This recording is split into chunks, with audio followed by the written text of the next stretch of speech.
Welcome to a Trucker's Mind podcast. I'm Eddie McGee. It's your boy K Things. We're back, man. Episode 257. Yes, sir. Let's get right into it.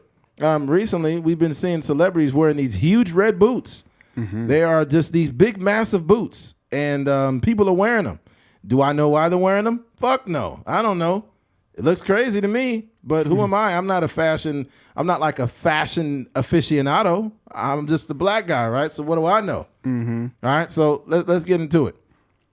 These big red boots have stomped onto the internet, and they're probably here to stay.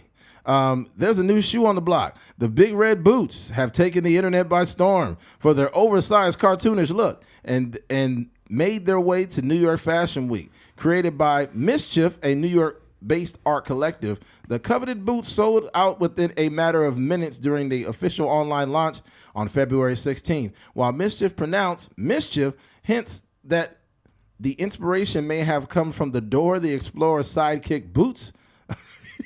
Fans and critics think there is an uncanny resemblance to the footwear of anime character Astro Boy. Let's see here. Yep, he does look like Astro Boy.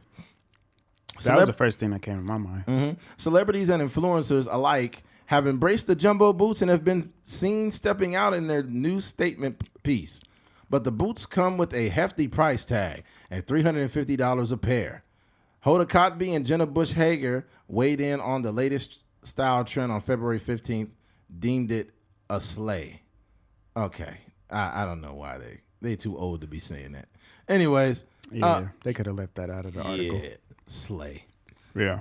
I seen Sierra wearing the boots, but she looks sexy with them on. She got some nice legs. She has some big old boots on. I'm like, it's a girl. She the only one I seen that look good in them boots. I gotta see Sierra with the boots. Yeah, Sierra with the boots look good. She just looks like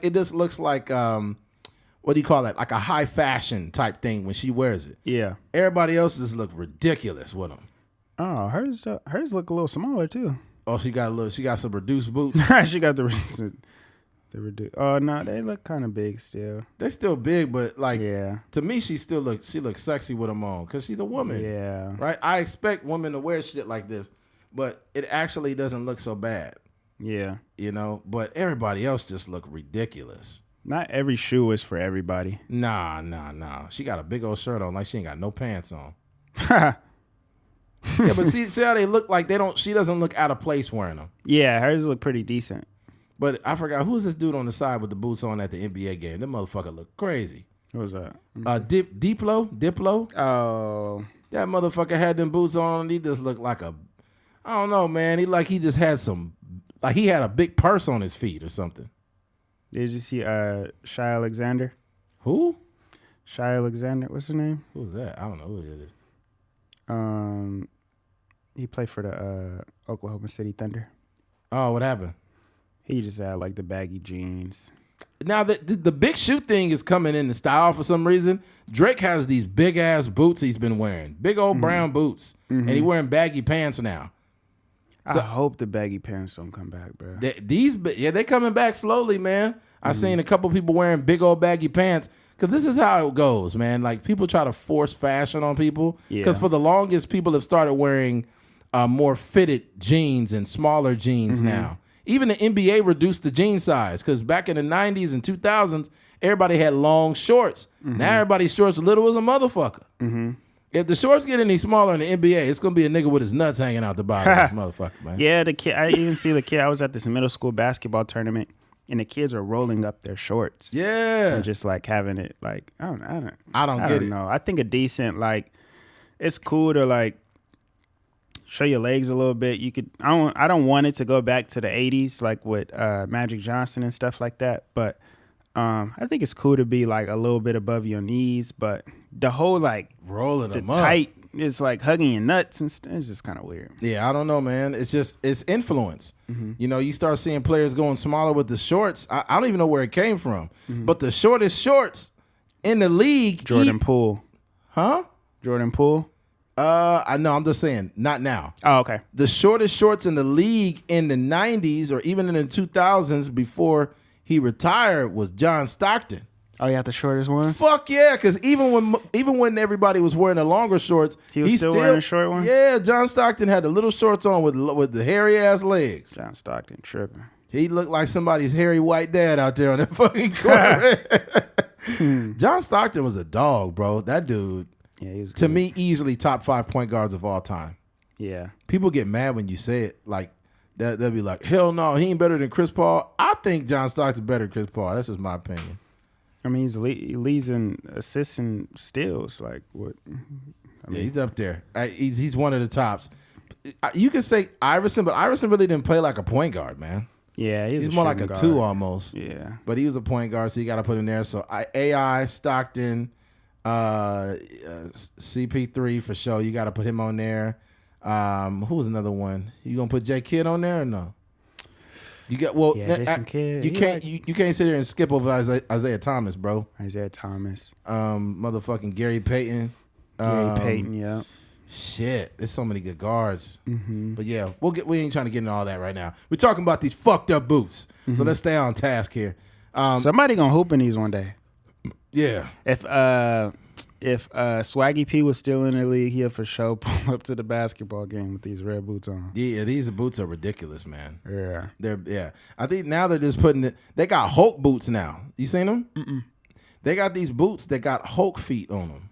This is like, I think these are more like anime cartoon inspired, but I think this has been a trend, like you were saying, that's been going on for a minute. Like Kanye West with the big old boots. Yeah. So, what if gonna keep going? What if like literally Kanye like led the charge with these big ass boots? Like he was at the forefront? Yeah, because everybody laughed at his boots. Everybody laughed, including me. Yeah. I called them the mental health sevens. Okay. But MH7s. Yeah, the MH7s, the mental health sevens. Right? Them boots look like they stank. And he was wearing the same clothes for like 2 weeks straight. Yeah. So, you know, the stank went from his boots all the way to them black jeans he had on. Mm-hmm. Yeah. But, yeah. What if Kanye did lead the charge? Because he was the first nigga wearing them oversized boots. Yeah. Now they all of a sudden they in fashion, these big red boots. Yeah. Y'all gonna have to respect Kanye one of these days. Yeah, man. Yeah. He actually disappeared. It's the first time in history that Kanye got to disappear. Yeah, he ain't been on no nonsense, huh? I'm kind of glad. That nigga was getting on my fucking nerves. Every week it was something. Yeah, it's going to be something. He going to come back. McDonald's is the devil. They want our kids to not believe in God because the burgers are ungodly. They ungodly. I'm telling you. Why are you eating a Big Mac right now, Kanye? The lettuce is. You know what, man? Y'all ain't even on my level, man. I ain't even trying to tell y'all nothing. You be like, this nigga's crazy. DJ Khaled said God did, as if it was the past tense, but God do.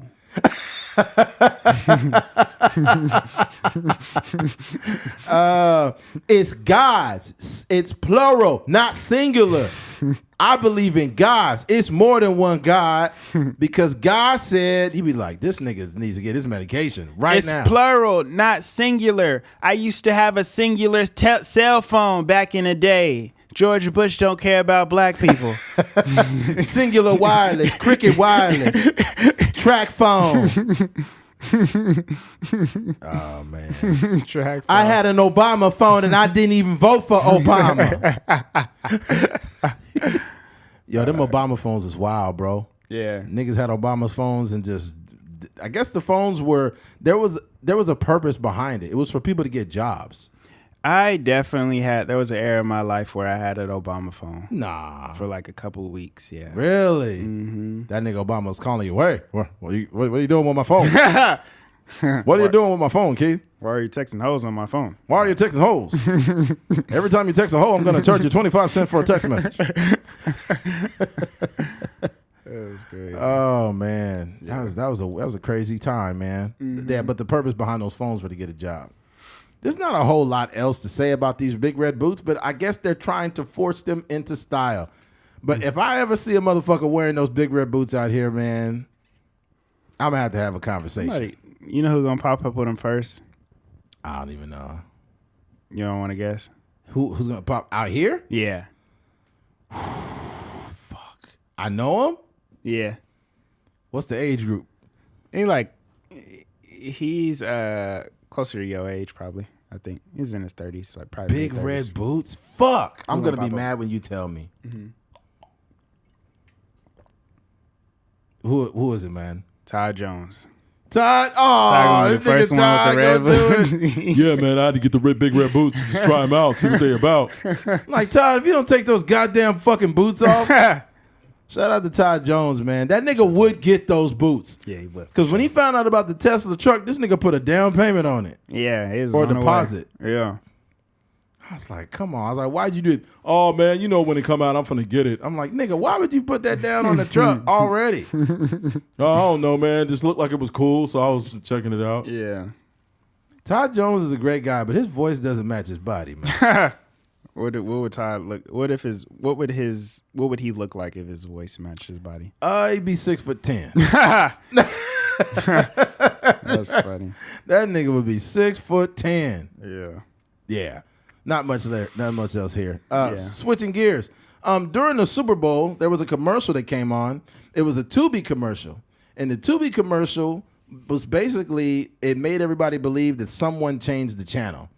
Because during the broadcast, it popped up and it's just changed the channel and it was moving through options as if the Tubi app was open, right? Mm-hmm. And that's what they did. They did that purposely to mislead everybody. Yeah, it was almost as if like, you know, when you accidentally sit on the remote or something and it just right. like flicking through stuff. And when that happened, we was all watching the Super Bowl, me and Keith and his girl and moms and just the whole family. We was all watching the game. Yeah. And when it happened, we was like, what happened? And then he basically, Keith kind of low-key blamed his girlfriend for it. He's that like, was on her helmet. He's like, yo, what, you changed the channel? She's like, I don't think I did. I'm like, you sitting on it. Right? Yeah. But that's all that came. And we was like, oh, shit, it was a commercial. And then we just was laughing, right? Mm-hmm. So that was that. But there was a woman that posted a TikTok and she stated that she left her boyfriend because he flipped out on her thinking that she changed the channel. Mm-hmm. And basically, he got so frustrated at her and she told him, I didn't do anything, that he punched a hole in the wall. And she broke up with him, right? And basically, after he sent it, it was a commercial, he just gave her like an awkward apology, but she was like, fuck this, I'm out of here. And she ended up breaking up with him. Mm-hmm. When she told her mom and dad what happened, they were like, hey, don't make a big deal out of it. He was just probably really drinking and he was caught up in the moment of the game. And she was like, no, I'm done. And I'm with her on this one. And here's why. Fellas, I know sometimes you can get frustrated, but over a commercial, you punching a hole in the wall, I think she was smart to leave him because the next time that would have been her face. She was a genius to leave that nigga. Yeah, if you can't control your emotions over a fucking commercial, that's a problem, fellas.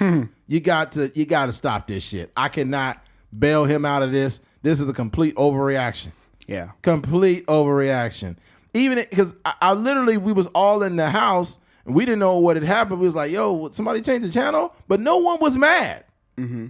This nigga was so mad over a commercial and something that trivial. Imagine it when it's something serious, how this guy's going to react. The thing, I think the difference is with us versus him is we were just trying to figure it out. Right. Because we know that that's happened in real life. Like, you know, Yeah. you might have got up, got a drink, and came back and sat on the remote, and then, you know, you didn't flick to Apple TV instead of Netflix. Mm-hmm. Like, you know, that's just a real thing. So that we were just more so trying to figure it out. And, you know, usually that happens like, you know, sitting on a couch or something like that. So that was our energy. But for him to like literally blame her when we're all, you know, I don't know how many people I don't know if it was just them too, but yeah. If it's just her watching the game and it's like, he knows for sure it wasn't himself, so he just blamed her off the bat. And then, like, the commercial is fast. The commercial is like... I think it's 15 seconds. Yeah, it was like, when the commercial pops on, it changes to the Tubi interface or whatever, and then it just clicks over, boop, boop, boop, click something, and then boom, it goes off. It goes off, yeah. And then it goes to the next commercial or whatever the case may be. Exactly. So in that time, he's still frustrated. Yeah.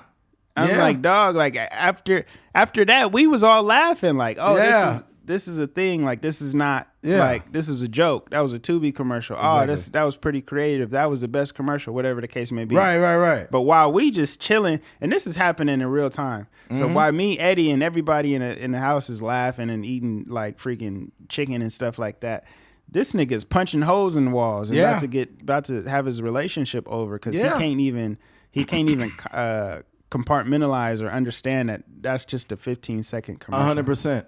And here's the issue too. First of all, she had mentioned that they were together for a year, but they had only lived with each other for the past 2 months. And she said she's seen some behaviors kind of like that before, which is why she really broke up with him. And it's like, yo, I applaud this young lady. Ladies, if you ever see a dude acting like this, get away. Because this is the same dude that's going to eventually beat your ass. I'm telling you right now. Because the thing about it, like, you're not a man until you can control your emotions. You are not a man until you can control. Everything is not worth a reaction. And if you think about, if you respect your lady enough, you're not gonna flip out on her over a fucking commercial on a remote. That's crazy. That is crazy, bro. And it's not even real. No, that was a joke. That was the equivalent of back in the mid 2000s, like the 2005 range and stuff like that. When people would do the voicemail thing where they'd be like, hello. And then you'd be like, oh, what's going on? Hey, where you been? And then be like, hey, I'm just joking with y'all. This is a voicemail. Leave a message after the beep. Right. Yeah, that was the equivalent of that. But I just think that she I'm right there with you. She did the right thing, because that's the type of, me and Eddie we're not gonna mention it on the podcast, but there's a situation that has happened around us, and we were talking about the same situation. And I think the thing for women out there is to follow her pattern or follow her blueprint, because a lot of women get caught up in these type of situations where they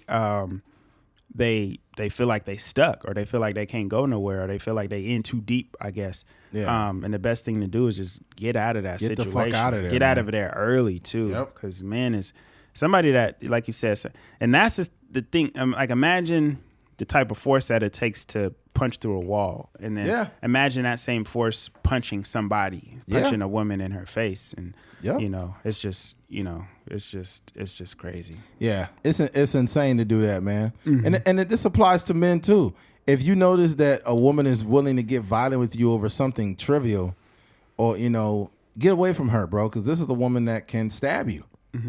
Don't think just because you're a man that a woman can't hurt you, because they can fuck you up. Yeah, you're right, but it goes both ways. Like, there's definitely women out there that like, you look at, and this is kind of like, I don't know, this is a tricky situation, so I'm not gonna make it sound like anybody's right or wrong here. But so Chloe Bailey and Chris Brown have a song coming out, or it might be out already, and she was getting a lot of backlash because they were like, why are you working with Chris Brown? Like, we're huge fans of you, but like, you working with Chris Brown, and he has this history of domestic violence and stuff like that. And Chris Brown basically made a post, and he said like, yo, I made this mistake happen like when I was he was like maybe a teenager, or his early 20s or something like that. And they're like, you guys are holding this over my head. This happened like 15 years ago or something like that. And he was basically saying like, meanwhile, all these people are judging me, but y'all favorite TV show is Blueface and Krishan. Yeah, and they beat each other up all day, and y'all laughing and applauding that whole situation. And then Blueface came out and was like, basically saying like, you picked the wrong girl. You need a girl that hits you back. That way, like, it don't look as bad when y'all beating each other. I don't know. It was some wild stuff. Yeah. Completely toxic stuff. Weird. I don't even know why I actually brought that up. But basically, like, any of those situations, you gotta get out of there and get out of there fast. Bro, Charleston White said something hilarious, bro. I think I sent it to you. What did he say? He was talking about Krishan. He said, so Blueface, you out there taking boxing lessons, huh? You need to box that bitch, nigga. God dang. Yeah. I was like, oh man. Dude, Charleston White is that dude is crazy. He got like you see now, he got like 4 people from Chicago locked up. He was like, I'm getting all y'all niggas locked up. All y'all niggas getting locked up. Oh man, he be doing live streams. He's like, I don't care about no King Von, nigga. Fuck King Von. He's like, Hey man, don't you ever say that again. I say it again, nigga. Fuck Kevon.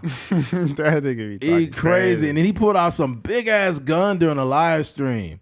He's like, you better keep that same energy. He's like, oh, I'll keep it. And he had a big ass gun. Nah, I was like, Charleston White to really shoot somebody. yeah, this dude is a nut job. But with Blueface, his gun on many people. Yeah, with Blueface and Krishan, that's just sad. And the thing about it, what's fucked up is people are literally continuing to interview people and it's the same way when people kept interviewing Kanye when he was having a meltdown. It's just cheap content. I seen Bradley Martin do it. I'm like, Bradley Martin, that's just fucking bullshit, man. Yeah. Why are you interviewing them, bro? Especially Krishan. She'd be like, I'm tired. I'm just so tired of everything. Yeah. I'm just like, yo, she needs to get some type of mental help. Something's wrong with that girl. Yeah. And Blueface is trying to deadlift 3 plates, and that shit looks so fucked up. That nigga was shaking like a salt shaker. His back was about to snap in half. Yeah. And he was just struggling like a motherfucker. Yeah. Come on, man. Yeah, it's I don't know. These I think there was some merit to what Chris Brown said. I could also understand if you don't want to listen to Chris Brown. Yeah. Or listen to his music. So I don't know. I guess I see it. I see it from all angles, but he definitely has a point when it comes to our attraction to like these toxic relationships. Yeah. But I think it's also selective morality too, because we picked and choose. He made a great point. He said your favorite people to watch is Krishan and Blueface, and it's true. These people are domestic. They're violent towards each other. Yeah. And people watch them act crazy, and it's entertaining. And it's not entertaining to me. I don't give a fuck. I think they both need to just go away and get off TV. But people love drama. I don't know why they do, but people love drama. And when it comes to Blueface, his only relevance is his drama now, not even his music. His music's terrible. All that rapping off beat, that shit died a long time ago. Yeah. We've you know what's funny? We've noticed like a group of artists, like their career already went down the drain, and now all they have is like a reality presence now. Blueface is definitely one of them. I think that the baby definitely needs to step into reality if like a reality show if he wants to still have relevance. Yeah, it's getting tough for people who aren't like genuinely good people. It's rough for them to have a career now because we get to see we see you so much more. Like I could only imagine. I think Drake had a line where he just basically saying like I don't know if like the Tupacs and Biggies would have been able to survive with the amount of attention that I get. You know, I'm able to navigate all this with, only having really one hiccup in terms of having a child with, that's it. The one girl. But outside of that, he got a pretty clean record. Yeah. But yeah, who knows what, like, if we really got to see Tupac every single day on social media, like, who knows what, how we would feel about him, Yeah. So that'd be crazy. It'd be videos of Tupac taking a bump or something. Yeah. You'd be like, damn. Yeah. I'm doing cocaine. Can you feel me? That's crazy. Cocaine on me. My ambitions as a cokehead.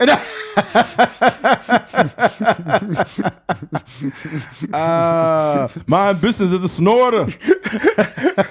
That ain't right. We making for the Tupac. Niggas gonna be mad at us. California drugs. Computer,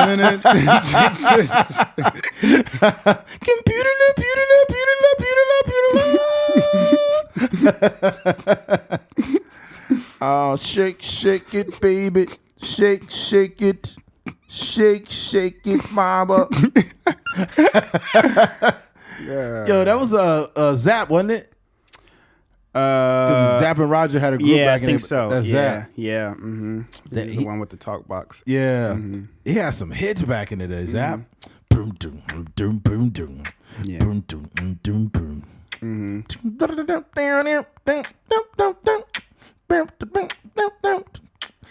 Yeah. People know. I was listening to it was one of those albums. They had like 3 or 4 hits on there. Yeah. I was like, dang, I forgot about Remember that one? Boom, boom. I wanna be your man. I wanna be your man. Yeah. I wanna be your man. Yeah. I do. Yeah, that shit was. They had the jams back in the day, man. Yeah. At every black get together, they played that song. Mm-hmm.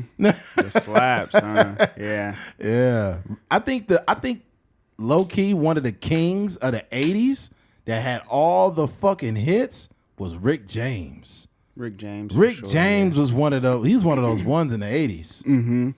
They need to do a biopic on Rick James. That'll be wild. Man. Rick James you think they trying to cancel Chris Brown. This nigga literally had a woman tied up for 24 hours burning her with a crack pipe.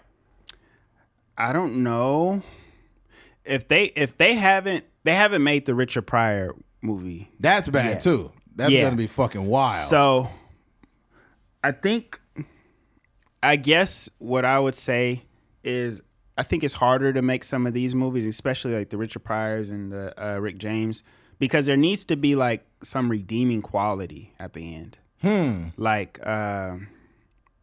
Like with Ray Charles, for instance, you know, he got his like he was banned from Georgia and stuff like that, and then at the end he was able to come back. He got clean and all these other things, but I don't know, like I don't know why these movies don't get made because they're interesting stories. Right. But I would just say like sometimes the actual screenplay doesn't really work because at the end, you know, you want just some hope. Like you want to be able to say like, man, he made it through all that. But when you look at Rick James' story, it's like that nigga just did more coke. Yeah. So yeah. Yeah. She's a super freak, she's super crackhead now. I'm in love with this nigga had a lot of songs about drugs. Yeah. I'm in love with Mary Jane. She is my main thing. She keeps me up at night. She makes my Smokey Craig. Yeah. Yeah, Rick James. And when I'm feeling low. That slapped too. Yeah, that was a huge hit. Yeah, damn. Rick James. Who's another one in the 80s? Obviously Prince. Yeah, Prince. Mm-hmm. Yeah, Prince had some fucking jams, man. Yeah. Prince, Rick James. Obviously Michael Jackson. Come on. Yeah, no, that goes without saying. Yeah. There's a video, they showed like the behind the scenes or like extended footage, with Michael Jackson in the Bad video. Mm-hmm. And then Wesley Snipes was in the video. Yeah. Mm-hmm. And he was like, "You think you bad, huh?" And he's like, "Man, leave me alone, man." Like Michael Jackson, just leave me alone. Mm-hmm. He's like, "You want to be bad or what?" He's like, "I am bad." "You want to be bad? Prove it." So then Michael Jackson like walks off and he sees this old Latino man, and the Latino man is like, "Hello, how you doing?" or whatever, right? And then he was like, "Hey man, you got a quarter?" And the dude was like, "I'm sorry, I don't have a quarter." And then he told the old man, he's like, "Run, run, run." And then he pushed the old man away and the man ran. And then Wesley Snipes like came up, he's like, "You a punk, man, you ain't bad. You ain't bad." And he's like, "You know what? You ain't no good, man." Like that was like his comeback. Yeah. Dude, the video is fucking hilarious. Yeah, I remember seeing that. Because it was just like, it was kind of corny. It's very corny. Yeah. Yeah. Yeah. But and the at the song end, was a smash. Yeah, exactly. And then at the end, he's like, "Man, leave me alone, man. Where are the kids?" And I was like, "Wow, Mike." Yeah. No, I'm black.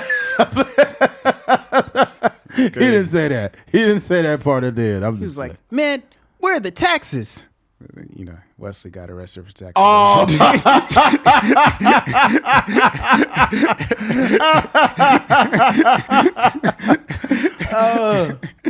oh, fuck." It took me a second for that to register. Oh, dang, that's wild, yo. Oh, that's hilarious. Yeah. All right, switching gears. The dunk contest. Recently, during All-Star Weekend, they had the dunk contest, and one of the judges was Karl Malone. And some people are trying to figure out why the fuck is Karl Malone there, right? Because this nigga, when he was 20 years old, he got a 13-year-old girl pregnant. And that really happened. A lot of people don't know that about Karl Malone, but yeah, he's a fucking pedophile, and they still allow him to be around doing anything. So, That's so crazy. Let's go into it. And there's many people like this that nobody talks about, like Paul Walker from Fast and Furious. When he was 33, his girlfriend was 16. A lot of people don't know this shit, but she was 16 years old. He was a 33-year-old man. So I know people like R.I.P. Paul Walker, man, and nobody wants to talk bad about the dead. I don't believe so, but yes, he was a fucking pedophile too, right? And everybody's just so stuck on how handsome Paul Walker was. He was a handsome pedophile. Okay? That's just the truth. And don't listen to me. Look that shit up. It's plain as day. His girlfriend was the same age as his fucking daughter. Yeah, that makes it even more weird. This year's NBA All-Star festivities will be held in Salt Lake City for the second time, approximately on the 30th anniversary of Utah's first hosting since 1993. The event will presumably attract plenty of Jazz alums, including Hall of Famer Karl Malone, who will serve as one of the 5 judges for Saturday's dunk contest. A 2-time MVP and 3rd leading scorer in the NBA history behind only LeBron James and Kareem Abdul-Jabbar, Malone spent most of his time and career in Utah leading the Jazz to consecutive finals. However, the mailman's legacy is complicated by an incident. It wasn't an incident. That nigga intentionally did this shit. By an incident in his personal life fathering a child, former Bills and Eagles offensive lineman Demetrius Bell, with a 13-year-old when he was a 20-year-old college student at Louisiana Tech. Though they've become closer in recent years, Bell had no relationship with his father growing up, meaning for the first time when he was 17, Malone was subject to a paternity suit as well as child support payments, which he later contested in court. This is sick. Charges were never brought against Malone. Louisiana's legal age of consent is 17, though the controversy has rightfully tarnished his public image for that reason. Malone has kept a relatively low profile in his post-playing career, keeping public appearances to a minimum, including last year when he was absent from the NBA's 75th anniversary celebration in Cleveland. Well, I would keep a low profile too if I was a fucking pedophile. Look here, man. I can't. There's certain things that are unforgivable. Only God could forgive you, because, nigga, I don't. Yeah. You was a 20-year-old man fucking a 13-year-old man, and there's no excuse for that.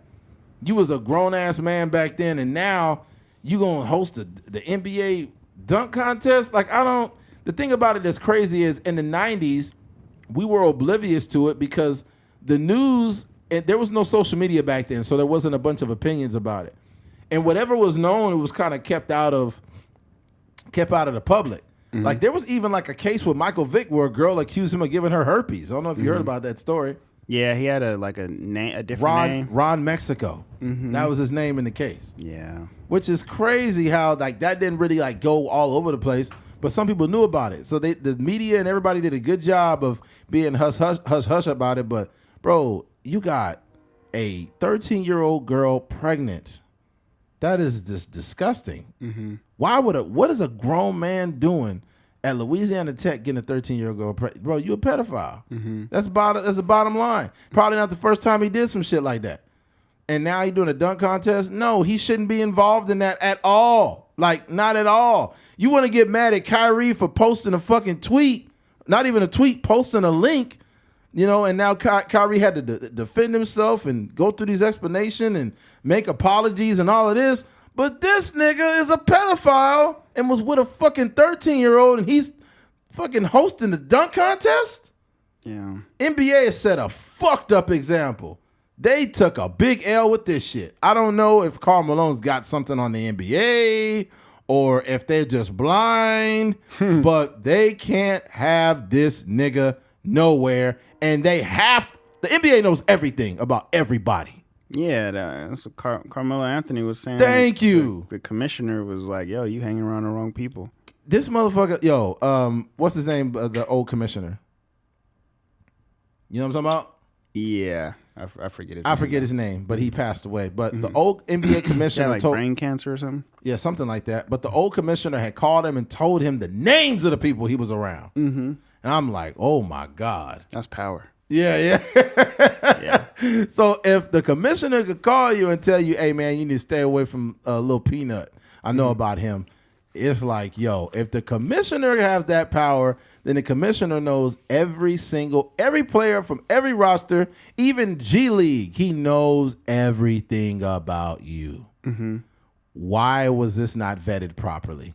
Yeah. You cannot have this around there. You cannot, because what's going to happen is somebody in the media is going to ask a question. Hey, the dunk, for sure. yeah. The dunk contest is over. It was a great dunk contest. Mac McClung did a great job. But I'm just curious, with Karl Malone's past history, is that going to be a stain on this NBA contest?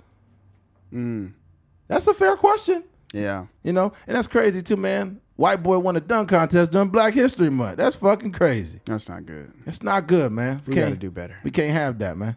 No, nah, he got off, man. He got bounced. Matt McClung is fucking dope. And it was creative dunks. Very entertaining. Like he a dunker. Like he been doing this shit a minute because he had them highlights from high school. And then he went to the league and he's still doing this shit. Still dunking like that. Yeah, them That's dunks crazy. and he not very big, bro. How tall is he? Man, that nigga look like Brock Purdy out there, man. He do, huh? Yeah. He probably like what, 6'3", 6'2"? He might be 6. Let me look him up. He probably 6'1". He not very big, bro. But he's talented. He was on the Lakers, but they ended up getting rid of him. Yeah. I don't know why they did that. Mac wasn't a bad player. Mac McClung. Let's see. I think he went to North Carolina. No, he went to Georgetown. I'm tripping. Georgetown. 6'2". Yeah, 6'2". Dang. Yeah. Bouncy. Yeah, he's a good player, man. He's decent over there. He was catching lobs and shit over there. They said something about Mac McClung. Oh, yeah, they show him with these dunks. Yeah, he was going crazy. I didn't watch the dunk contest. I just seen the highlights, but he for sure was going crazy out there. Yeah, he looked like he could work for like Office Max or something. He's like a regular dude, but he a hooper. And he was in the G League. They brought him up to do the dunk contest because they knew they needed people. I don't know, the NBA, the whole All-Star is just not as exciting as it used to be. Nah. And one of the reasons is because like the best dunkers are not doing the dunk contest. They need to start letting guys from just off the street jump in the fucking dunk contest. If you got a following on the internet for dunking, they should let you go head up with pros. For sure, yeah. They need to cut this bullshit out. Just let the dunkers it's dunkers that they had a show. They got like dunkers in France. They got dunkers all over the world that be doing crazy shit. They need to be in the fucking dunk contest. It's something like I think a lot of these NBA players are kind of scared. Like it's no reason Ja Morant should not from the beginning of the NBA till like when did it start getting real weird? Like probably like 2000 like you mean where the best players wasn't doing the dunks? Yeah. I say it started in like 2000 and 10-ish. A little before that. Because I know Kobe, when he was in it, he was at the very beginning of his career. Yeah. Vince was already a baller, and he was in the dunk contest. Some of the best players was in it. Was the guy Jordan was in the motherfucker. Dr. J was in it back in the day. It started to not fall off in a sense of like it was bad. Just not but it the started best to dunkers. it started to fall off when the best players weren't in there. That was around when like Nate Robinson was winning. Yeah, Nate, that was weak. Because if we gonna keep it a buck, Shannon Brown should have been in that motherfucking dunk contest. Shannon Brown. I God. think he was in the dunk contest. You sure? Yeah, but sometimes it don't translate because you got to make the dunks. I think he was in there. I don't remember him in it. I think he might have been in one. That motherfucker, it's a viral video of him where he got that block and Kobe was like, oh. Yeah. He jumped up so high as the dude was trying to lay it up. He just snatched it. And they called a foul. That wasn't even a fucking foul. Yeah, Shannon Brown was a freak athlete. Yeah, he could jump. I remember Kobe threw him a lob and the dude, he just jumped so high and caught it. I was like, his fucking eyes was looking into the rim. God damn. It's like, bro, you can't block that, dog. The nigga jumped that high where he looking down into the rim. Just don't even, I don't care if you 7'3". You're not blocking that fucking shot. Yeah, some people just got it. Yeah, that's crazy. Yeah. Mac is that guy. There's a dude, I forgot what team he's on, and he jumped so high that he could grab the top of the backboard. Really? The top. God dang. I was like, dude, what the fuck is that? Oh, this is something that I randomly brought up, but it's kind of funny. Speaking of people that jump high, There's a video that got doctored up with DK Metcalf. Yeah. Where they threw a pass and like he jumped up and snatched it, and they sent him a drug test.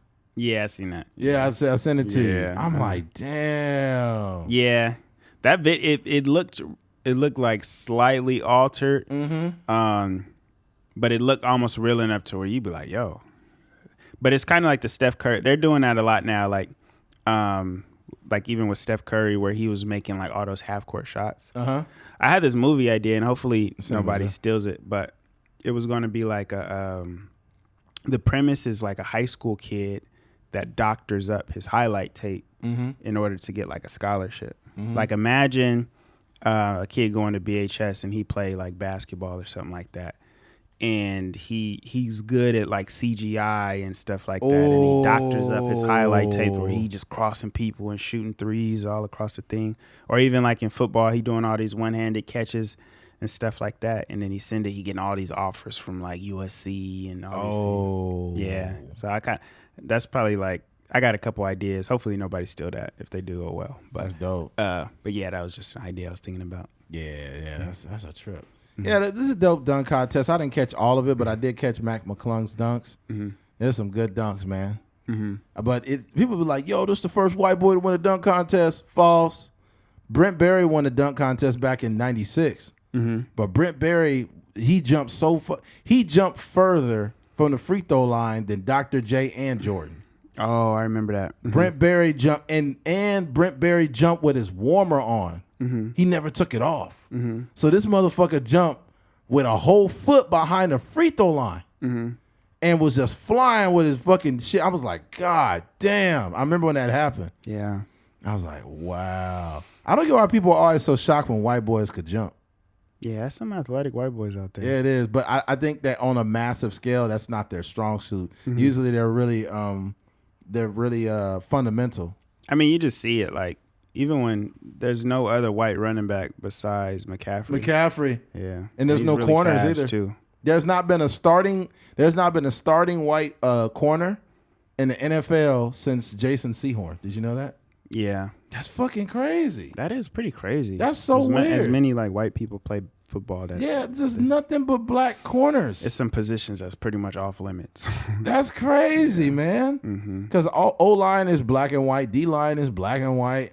And you got to think like as many white boys play receiver, right? That it goes hand in hand. When you like you coming up, you play receiver and defensive back. You might play running back, and There's one dude that's coming out of college this year that's a corner, white dude. And he's really good.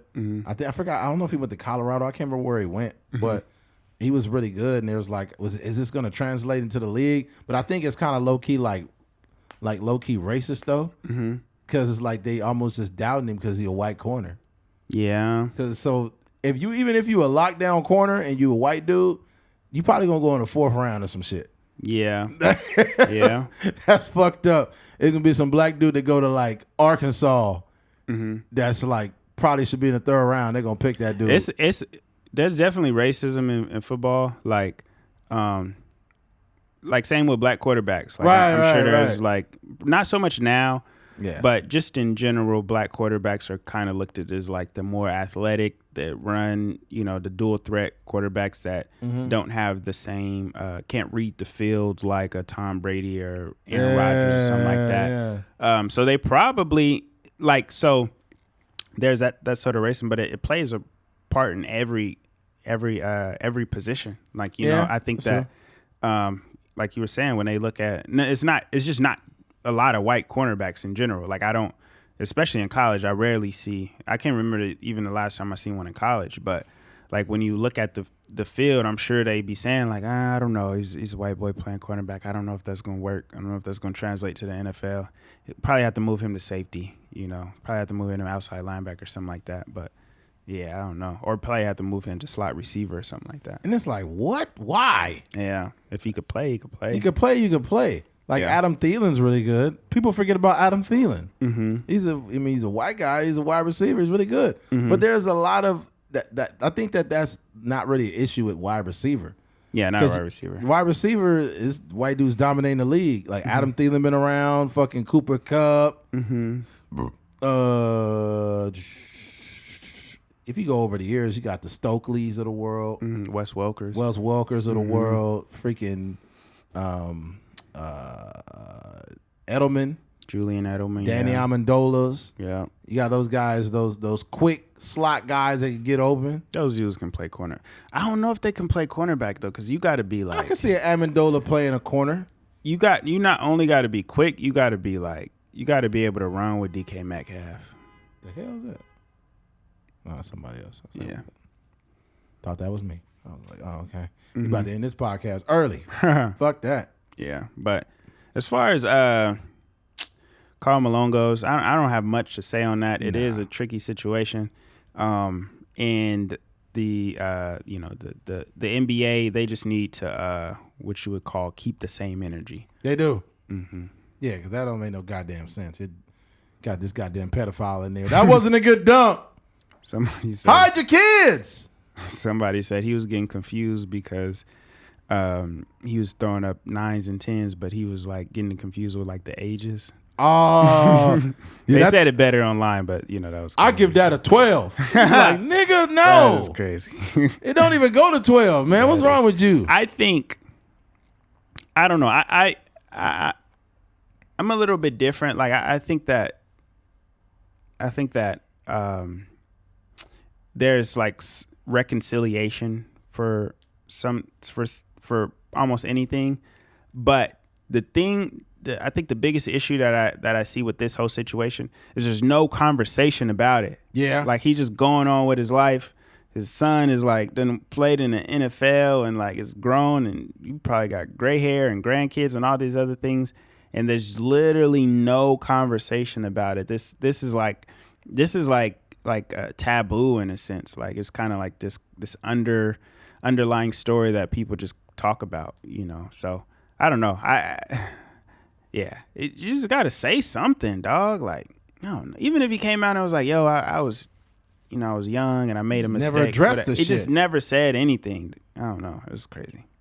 If there's really nothing he can say, because if he's like, honestly, she told me she was 18, and if you see the picture of her, you would understand why I made that mistake. It still wouldn't work. Yeah, it wouldn't work. No, not a lie. Just be like, just keep it real, like But I don't know. That's oh man, that's just so bad. It's bad. Then you got her pregnant to make it worse. You got a whole kid out of it. Then you didn't want to pay the child support. Oh my God. He don't even got your last name. Oh my God, he don't. Mm-hmm. That's just that disgusting. was probably. I think if the son had the last name, it would be a little different for him. It doesn't make any sense because a girl that's 13 can't pass for any older. Let's say she couldn't pass for any older than 16 at the oldest. Mm-hmm. So like, even if you were inebriated, drunk, this is no excuse for it. Yeah. It's a conscious effort. It ain't no reason to make no excuses. Yeah, that's fucking sick. Let's go ahead and move on. Okay. Switching gears. Black History Month. As we all know, February is Black History Month. Unfortunately, it's the shortest fucking month of the year. 28 days and a whole bunch of calamity going on in the world. Mm-hmm. You got trains running into fucking releasing chemicals. Valentine's Day. The Super Bowl. Yeah. You got so much shit going on. All-Star Weekend. Yeah. White boys winning the dunk contest during Black History Month. Got a lot of shit going on, man. It's so much going on. Mm-hmm. What else? Oh, balloons being shot out of the fucking sky. Chinese dropping balloons full of fortune cookies and shit in the middle of nowhere for no reason. That's crazy. That's insane. UFOs. Yeah, UFOs. They supposedly shooting them down. Mm-hmm. It's a lot of shit going on, man. Mm-hmm. But yeah, Black History Month, unfortunately, is very short, and it's just so much going on. So I'll say this. I just want to highlight some of the contributions of Black Americans and Black America. Mm-hmm. I think that I don't really want to go into the despair part of it because we would have to have a whole nother podcast, about that, because there's a lot of this despair that has happened in regards to just Black history in general, Mm-hmm. But yeah, I'll get into it. One of them is just culture. Everything that we do, we indulge in something Black daily. Did you go to the barber and get a fade? I don't care if you're white, Mexican, whatever you are, if you went and got a fade, that's a black haircut, sir. If you're wearing Jordans on your feet, that's a black man's shoe. Michael Jordan saved Nike. He did. Yeah. He certainly did. They have a movie coming out. If you're listening to hip hop, that's black music. Now, I know your favorite rapper might be, it could be, I don't know, Mac Miller. I love Mac Miller, but that's black music, right? If you love Justin Timberlake and his music, that's also black music. That type of sound, that pop, R&B type sound, that's black music, right? Some of the words and lingo and Ebonic type language you use, like saying the word period with a T on the end, that's a black language, Ebonic / language being used on the internet. There's a lot of influence from black culture on the internet, or black Twitter, excuse me. So yeah, there's just so many things, and beyond that, to go even into more depth, go through some inventors that you may not know of. You know the GIF that you use? A lot of people use GIFs. Or actually, a black woman invented that. But we'll get into that here in just one moment. All right, here. All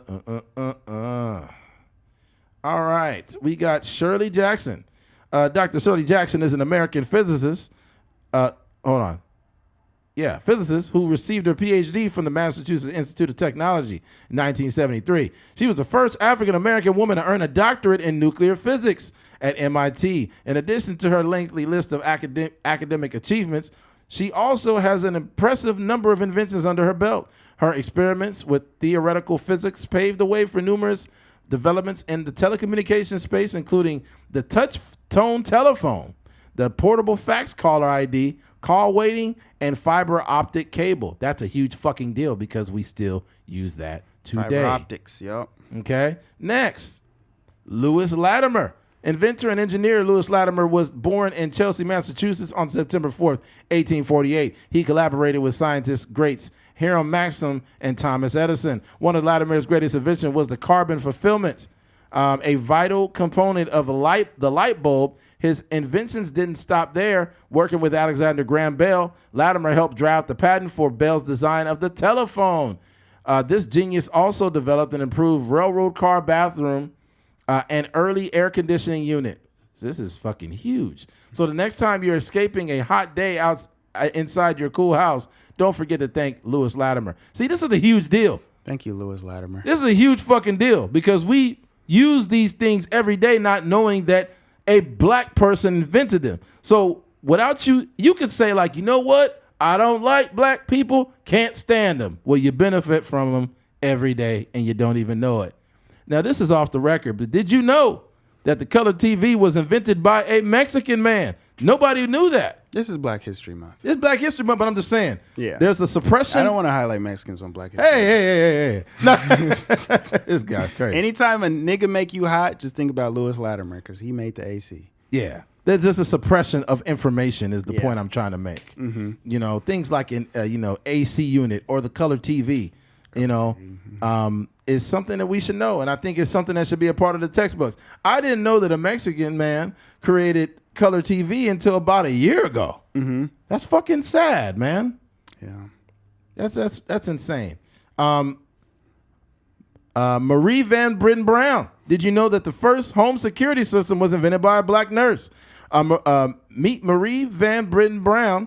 Although she was a full-time nurse, she recognized the security threats to her home and devised a system that would alert her of strangers at her door and contact relevant authorities as quickly as possible. Her original invention consisted of peepholes, a camera, monitors, and two-way microphone. The finishing touch was an alarm button that, when pressed, would immediately contact the police. Her patent laid the groundwork for the modern closed-circuit television system that is widely used for surveillance, home security, push-button alarm triggers, crime prevention, and traffic monitoring. Big fucking deal. All this stuff that exists today, even the Ring app would not exist without this. This was the prequel to all of it, invented by a black woman. But no one would know this, right?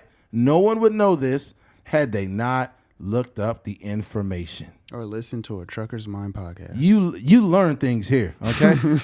You learn things here. You're welcome. All right, next we got Otis Boykin. Otis Boykin's most notable contribution to science was likely the circuit improvements he made to pacemakers after losing his mother to heart failure, a contribution that saved countless lives since. But this single improvement was among the long list of achievements. Boykin had 26 patents in his name and is famed for the development of IBM computers, burglar-proof cash register, chemical air filters, and electronic resistor used in controlled missiles and other devices. This dude was fucking everywhere. Mm-hmm. That's insane. Shout out to Otis Boykin. This guy, jeez Louise, IBM computer pacemaker. So this dude's saving lives. You know, his mother's life was affected by it. So he said, you know what? Let me do something. That's dope. And he did. Mm-hmm. And here we go. Lonnie G. Johnson. We talked about him on a podcast a couple years ago. Mm-hmm. Did you ever enjoy the water gun fights as a kid? Well, meet Lonnie Johnson, the man that gave us the most famous water gun, the Super Soaker. I loved that as a kid, especially in the 90s. Super Soak that hoe. Yeah, this way before Soulja Boy. Lonnie wasn't a toy maker. He was actually an aerospace engineer for NASA with a resume boasting a stint with the U.S. Air Force, work on the Galileo Jupiter probe and Miss Mars Observer project, and more than 40 patents. Yes, he is also working on the Johnson thermoelectric energy converter, which converts heat directly into electricity. But it's a squirt gun he created that has given us all the most joy. That's huge. Yeah. That's huge. And all these commercials and all these kids playing with these squirt guns and all this, and no one knew that a black person created it. And I know you're thinking, why is it important that a black person created this? Why we're just all Americans creating things? Yeah, why is it important? Unfortunately, it is important because there has been an obvious suppression of black inventors being put in textbooks, right? They were excluded from getting credit. And in some cases, there were some writers back in the day that had to use pen names because black people couldn't get any credit for even being able to fucking read at one point. So these things are important, man. And it is Black History Month. And I feel the best thing you could do during Black History Month, if you don't do anything else, is learn something that you haven't learned about people who look like me and Keith. Yeah. I think it would be beneficial. I think another reason it's important, to me, the most important reason it is important is because as a young black male or a young black woman, you know, just seeing these historical figures, it just opens your eyes as to like what we are capable of. 100%. Sometimes we live in these hoods and it's just like all we see is like liquor stores and drug dealers and gangbangers, and we don't really know like the full extent of what we're capable of. You know, then when you hear about the Madam C.J. Walkers and all these other historical figures that were like super successful, you know, inventing super soakers and all these things, you're like, yo, like if he could do it, then like I could for sure do it. I have the same capabilities as anybody else because, you know, that narrative that you're not capable or, you know, you're lesser than or, you know, you grew up poor, whatever the case may be. It's not real. 100%, man. Yeah, definitely. Let's get another one here. Charles Drew.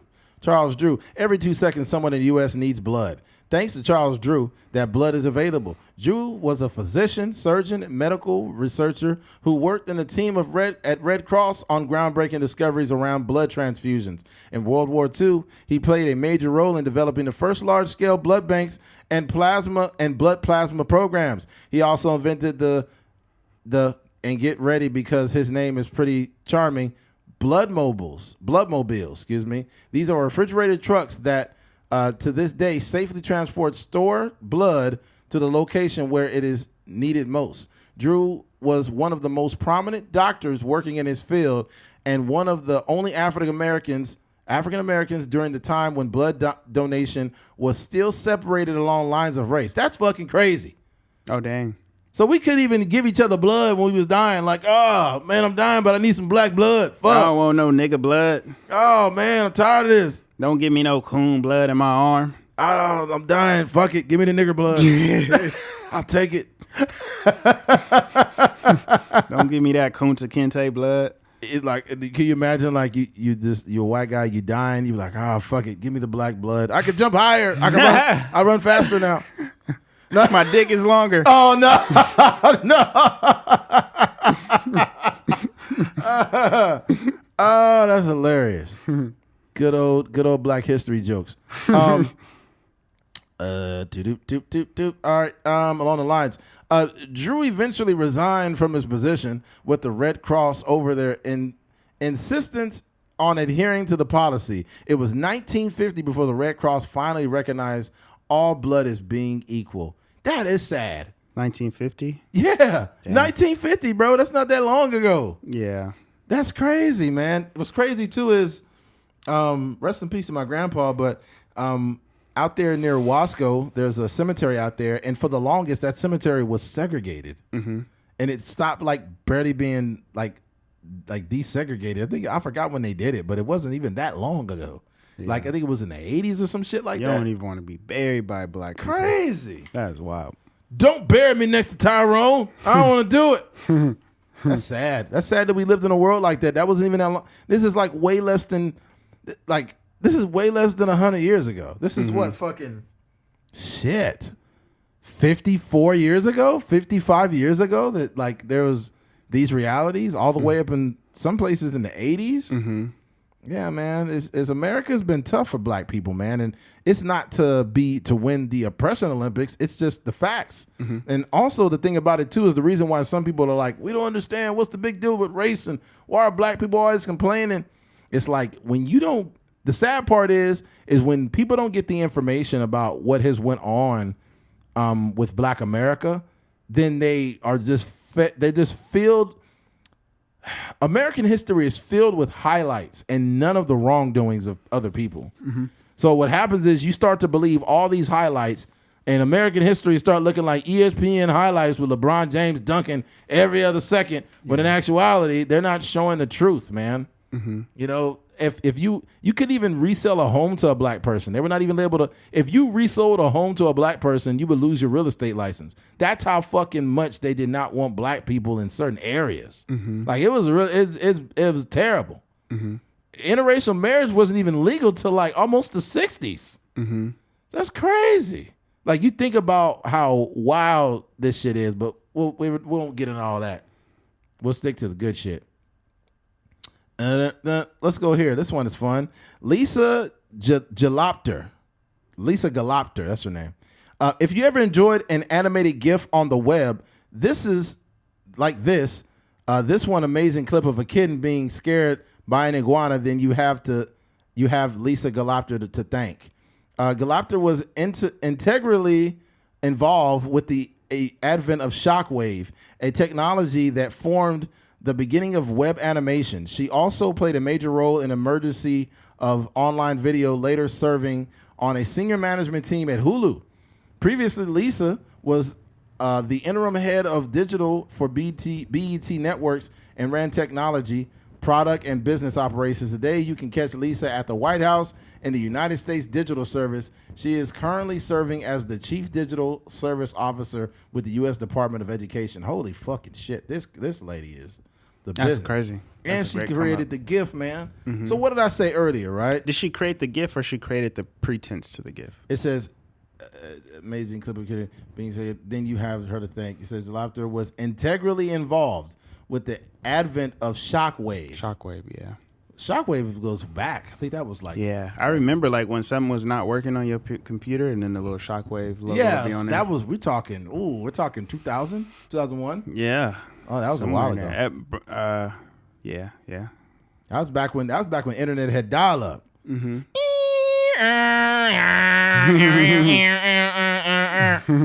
on the internet, Mom. Hold on. Yeah.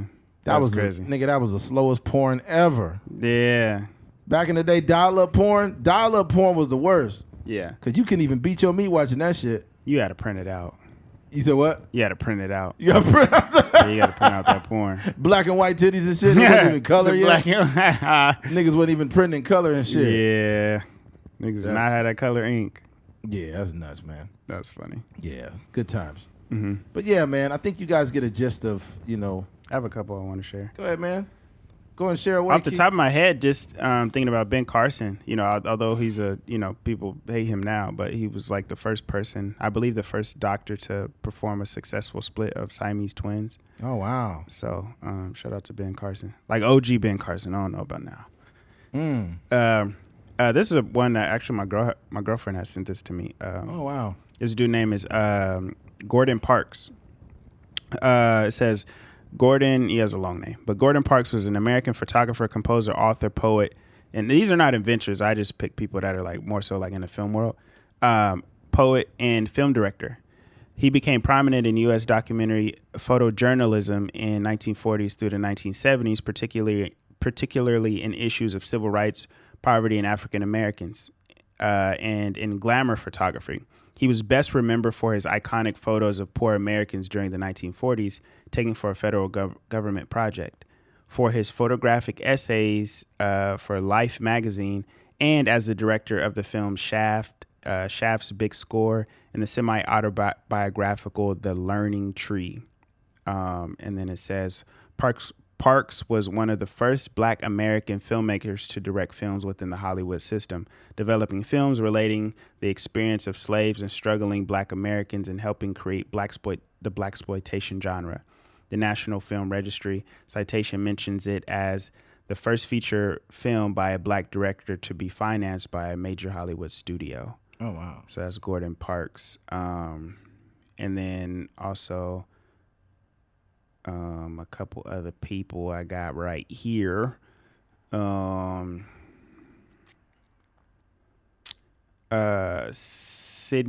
Poitier. Oh, yeah. Obviously, most people know who that is, but if you don't, Sidney Poitier is the greatest American movie star. According to the Times culture critic Wesley Morris, Sidney Poitier was the first Black actor to win the Academy Award for Best Actor for his role in Lilies of the Field. It took 38 years for another Black actor to win Best Actor for the Academy Awards. Only 4 Black actors have ever won in that category. His strength of character and determination to make a name for himself as an African-American actor led him to become one of the most well-respected actors in Hollywood. Sidney Poitier passed away this past year, but leaves behind a colossal legacy for African-American actors, filmmakers, and artists. And then also we got another one right here. Let me see if I can find it. Sidney Poitier was that dude. Yeah, he was like the Denzel before. He was the Denzel before Denzel, and then it was Poitier, and then it was Denzel, and who was after? I don't know, because wasn't another one was like was it Henry Belafonte or his name? Henry Belafonte, yeah. Yeah, he was one of them, and then it was Denzel. Mm-hmm. After Denzel, believe it or not, arguably it was like low key Will Smith almost, but not really. After Denzel, Denzel is probably right now. I told you, I think it's Michael B. Jordan right now. Yeah, Michael B. Jordan is a guy. He's in his prime. I think he's sure. that guy. Like Yeah. as far as like the that marquee like main Black actor. Yeah, It's definitely got to be Michael B. Jordan. yeah, Michael B. Jordan getting movies greenlit for sure. For sure, yeah, he definitely is. Yeah. Shout out to Michael B. Jordan. Another one, I think it's Haiti McDaniel, was an American actress, singer, songwriter, and comedian. For her role as Mammy in Going with the Wind, she won the Academy Award for Best Supporting Actress, becoming the first African American to win an Oscar. She has 2 stars on the Hollywood Walk of Fame and was inducted into the Black Filmmakers Hall of Fame in 1975. And in 2006, she became the first Black Oscar winner honored with the U.S. postage stamp. In 2010, she was inducted into the Colorado Women's Hall of Fame. In addition to acting, McDaniel recorded 16 blues side between 1926 and 1929 and was a radio performer and television personality. She was the first Black woman to sing on the radio in the United States. Although she appeared in more than 300 films, she received on-screen credits for only 83. Her best known other major films are Alice Adams, In This Our Life, and Since You Went Away. And the fuck is all that noise out there? yeah, sound like Somebody's arguing out there. Yeah, it's like people coming out of like a bar or something like that. Yeah, probably. Yeah, but also a little bit more. Her McDaniels experienced racism, radical segregation throughout her career, and was unable to attend the premiere of Gone with the Wind in Atlanta because it was held at a whites-only theater. At the Oscar ceremony in Los Angeles, she sat at a segregated table at the side of the room. In 1953, McDaniel died due to breast cancer. Her final wish was to be buried in Hollywood Cemetery. Was denied due to the graveyard being restricted to whites only at the time. Oh my! See what I'm saying? Yeah. See what I said earlier when I talked about a segregated cemetery? And see, people like this. That's the sad thing about people. They just figure like, I don't understand why black people complain like they've got it good. Blah blah blah. Mm-hmm. Bro, when you have fucking hundreds of years of mistreatment. Mm-hmm. And you can't even die around white people. Like you can't even crazy. be. That's fucking nuts. Mm-hmm. That's just unconstitutional. Mm-hmm. And even Jesse Owens went and got a gold medal. Went to Germany during heavy turmoil. While Germany was wilding out and being at the height of that German Nazi regime. Mm-hmm. Jesse Owens goes out there and he fucking gets a gold medal. And he comes back to America and gets treated horribly. Yeah. Horribly. Yeah. He can't even eat at a restaurant. Mm-hmm. They did the documentary about him. You seen the doc? About Jesse Owens? Yeah. Mm-mm. Hold on. I seen the movie, but not the documentary. Oh, the movie, yeah. Mm-hmm. I said documentary. Yeah, Jesse Owens, man. Jesse Owens. Yeah, he died in 1980, 1913. It's crazy. They showed that they still got the video from when he won. Yeah, he was running fast. He was running fast, bro. On dirt too. Imagine being in Nazi Germany during that time, and mind you, Hitler was right up there watching the shit. Mm-hmm. Mad as fuck. Like Hasenheimer. Haschen niggers. Wiener Schnitzel. Why you let black win? Why black win every time? Adidas. What's funny about Adidas is the creator of it was named Adi Dassler. Adi Dassler was the inventor of it. I think that I'm not too sure, okay, but I believe Adi Dassler got Owens to wear those cleats. So yeah, that's a trip. I believe so. I could be wrong. Yeah. They had photographers come and whatnot, and the crazy thing about it is the news media back then, fake news has always been a thing, even back then, because when he was winning these events, they would not let him get coverage during it. Yeah. Like they showed that one side view, but when I think he did the long jump also, I believe, right? Yeah. Mm-hmm.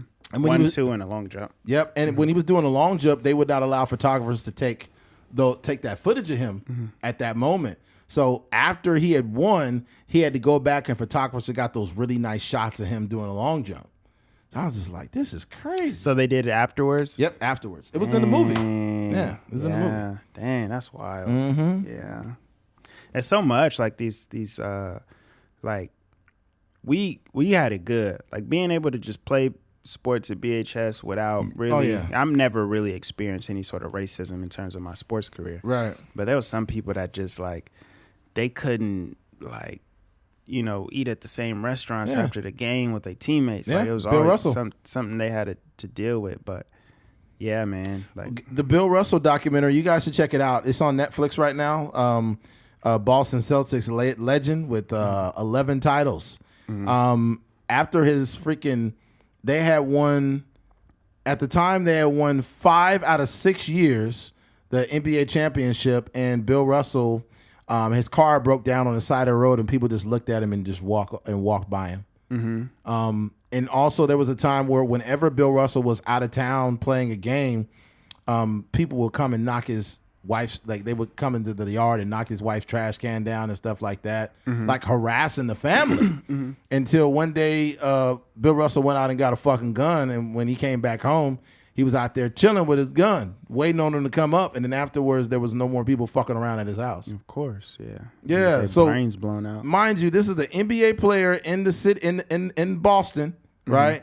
And Boston was supposed to be a very liberal town, but it was not very progressive at all. They were extremely racist to Bill Russell, and it's all documented. He spoke about it. He's written about it, and they had honored Bill Russell like on his I think it was on their 8th championship. And they said, we want to thank you, for being a part of this community, and all of almost like as if they were trying to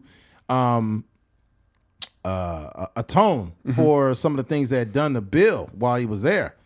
And afterwards, Bill was like, he told his wife, like, we feel like we're a part of this community. We love the people here. Let's move to this side of town. So they wanted to move to the most expensive, nicest part of town, and they got denied. We talk about Bill Russell. At this time, he has won about 7 or 8 titles for Boston, right? Yeah. And they would not allow him to move there. Which is fucking, and they got a petition so he couldn't move to that side of town. This is like he's the guy. Bill Russell is like the Celtics. Like, It's fucked up, man. And but Bill said like when he talked about the team, just the team itself, he said everybody was like family. Like all those guys, all the white, black players, they said everybody loved each other. Everybody was like family. But the community had a lot of people that didn't want to see him there. Yeah. And it took him years of like verbal abuse and being accosted by people for no reason, just because he was just this, this guy. But in one game, this nigga, Bill Russell had 40 rebounds. God dang. Yeah, I was like, fuck. Just catching every board. Bill would block a shot, throw it down. He was fucking tough, man. Bill was tough. Yeah. Bill Russell was tough, man. I'm trying to find something. What year? Hold on. What's up? What you looking for? Because I believe if I'm not mistaken, I think Jackie Robinson's. Yeah. So Jackie Robinson's brother, Mac Robinson, actually won silver in those same Olympics that Jesse Owens. No way. Yeah. Wow. So, Hitler was really fucking pissed. Oh, he was pissed off. He's like, Eisenhower! Yeah. Yeah, because they have these statues in Pasadena. It's like both of their heads. And I was like, who the heck is Mac Robinson? I thought it was like, because I never heard of Jackie Robinson's brother, who's maybe like, relatively, comparable success. Right. And then, they have like the plaques on there. It's like Mac Robinson. He won the silver medal in the 1936 Olympics and stuff like that. So it's crazy too, man. You talk about like during the era of Jim Crow, how a lot of athletes had to move around. Like it literally was rules. Like if you were a black man and you seen a white woman on a crosswalk, you had to go across the street and walk this way. Like that was literally a Jim Crow like law that you had to abide by. That's sick. And this is why, like, with me, I feel like I don't really have any excuses, and everything I want to be, I have the ability to do that because I don't have these restrictions. When my grandpa was my age, he went through some shit. yeah. Like as a 37-year-old black man in 2023, I could do whatever the fuck I want. Right? But my grandpa, fuck no. He didn't have that same privilege that I have now. Yeah. So it's a blessing, and that's why I'm not really a big fan of making excuses, because I seen my grandfather, raise a family of 8 kids, and bust his ass at work and be a family man and be a man of integrity during a time where it was tough, man. Being a black man or just a black person back then was tough, but being a man that had to provide for your family after going through all that shit, man, oh my God. Yeah. That's just different. Yeah, man. That we're gonna talk about it later, but just that there's I wouldn't even say an era of men, because I don't want to make it seem like I don't like coining things as like back in the day this used to. I just think that there's certain specific people that like like your grandfather, like no matter the circumstances, they was just people that got stuff done. You know, Yeah, they man. didn't play victim to the time and the circumstances in which they lived in. Yeah, it was a lot tougher for them, bro. Mm-hmm. A lot tougher. So when I see people, just casually throw things out there like, man, I'm trying to get this job, but the white man trying, I'm just like, bro, if you don't shut the fuck up. Yeah. Like, Yeah. like, bro, if you don't shut the fuck up and figure your life out. I mean, that's the thing. Like some people just kick down the door. Like we just talked about Bill Russell and Jackie Robinson and Jesse Owens and Mac Robinson and all these people that like, obviously white people didn't want them there, but they was just so good at what they did. It didn't even matter. Yeah. Like, you know, they just kind of like they perform regardless. So, you know, you can't get a job. This nigga was running in front of Hitler. Right? Yeah. Yeah, literally in front of Hitler during extreme turmoil. Yeah. You know, during the time where Hitler was on pace to take over a lot of shit. Yeah. Because it could have went the wrong. History could have been rewritten. Like, it could have been bad. Yeah. Yeah. But we was like, genocide. We was like, nah, Hitler, we can't let you do that, bro. Mm-hmm. You know what I'm saying? We don't treat our blacks right, but we'll send them to war. I wonder, I know that there is like some political impact on Jesse Owens winning, but I want to do more research on that, like how that affects. And it doesn't stop there, because the biggest one actually wasn't Jesse Owens. It was Joe Louis versus Max Schmeling. And Max Schmeling was match? Yes, the boxing match. Mm-hmm. That was also during the turmoil. Mm-hmm. Let me look it up. And that was like literally the biggest political fight. Yeah, it's interesting because it's a real war, right? Yes. Like running is, it's just the fastest person, but boxing is more in line with like combat, that we would do in terms of our army and our military and stuff. All right, for people who don't know, Joe Louis versus Max Schmeling refers to two separate fights between men, which amongst boxing's most talked about bouts. Schmeling took the first match in 1936 by a knockout in round 12, but Louis won the second bout in 1938 with a knockout in the first round. The two fights came to embody the broader political and social conflict of the time. And the most significant African-American athlete of his age and the most successful black fighter since Jack Johnson, Louis was the focal point of African-American pride in 1930s. Moreover, a contest between representatives of the United States and Nazi Germany during the 1930s. The fights came to symbolize the struggle between democracy and fascism. And the president was was very active in the prequel of the fight. Like basically putting on that this fight is way more important than just a fight. Mm-hmm. And the president at that time, who the fuck was it? Fuck. What year was that? Was it Woodrow Wilson? Hold on. Who was the president during then? It had to be Woodrow Wilson. Hold on. Let me see if I got my presidents right. Let me see if I listened in class, or this is just something I'm trying to remember. All right. Max Schmeling. Oh, fuck. Who was the president? I'm trying to fucking find out. What year was it? 1938. So but it might just be good to put in the president. 1938 president. Okay. President Depp. Oh, it was Roosevelt. I thought it was No, Woodrow Wilson was in the fucking 20s, I think. Franklin Roosevelt helped American people, blah, blah, blah, blah. FDR, yep. It was him? Mm-hmm. FDR. Woodrow Wilson was the president during the fucking Spanish flu. Mm-hmm. He played that shit down so bad, like, it's nothing. It's just Spanish rice. Niggas is dying like a motherfucker. That's not funny. But yeah, Woodrow Wilson tried to downplay it, and it didn't work out very good. There's a Woodrow Wilson Spanish Damn, that's crazy. Spanish flu response. He didn't give a fuck, yo. Close. I want to say after you. Huh? I had something to say after you finish that. Okay, Keith. You always got something to say these days. Okay. The president contracted influenza while attending peace talks. Influenza.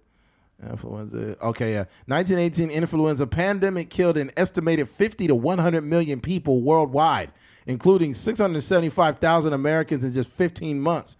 But Woodrow Wilson's White House largely ignored the global health crisis, focusing instead on the Great War enveloping Europe and offering no leadership or guidance of any kind.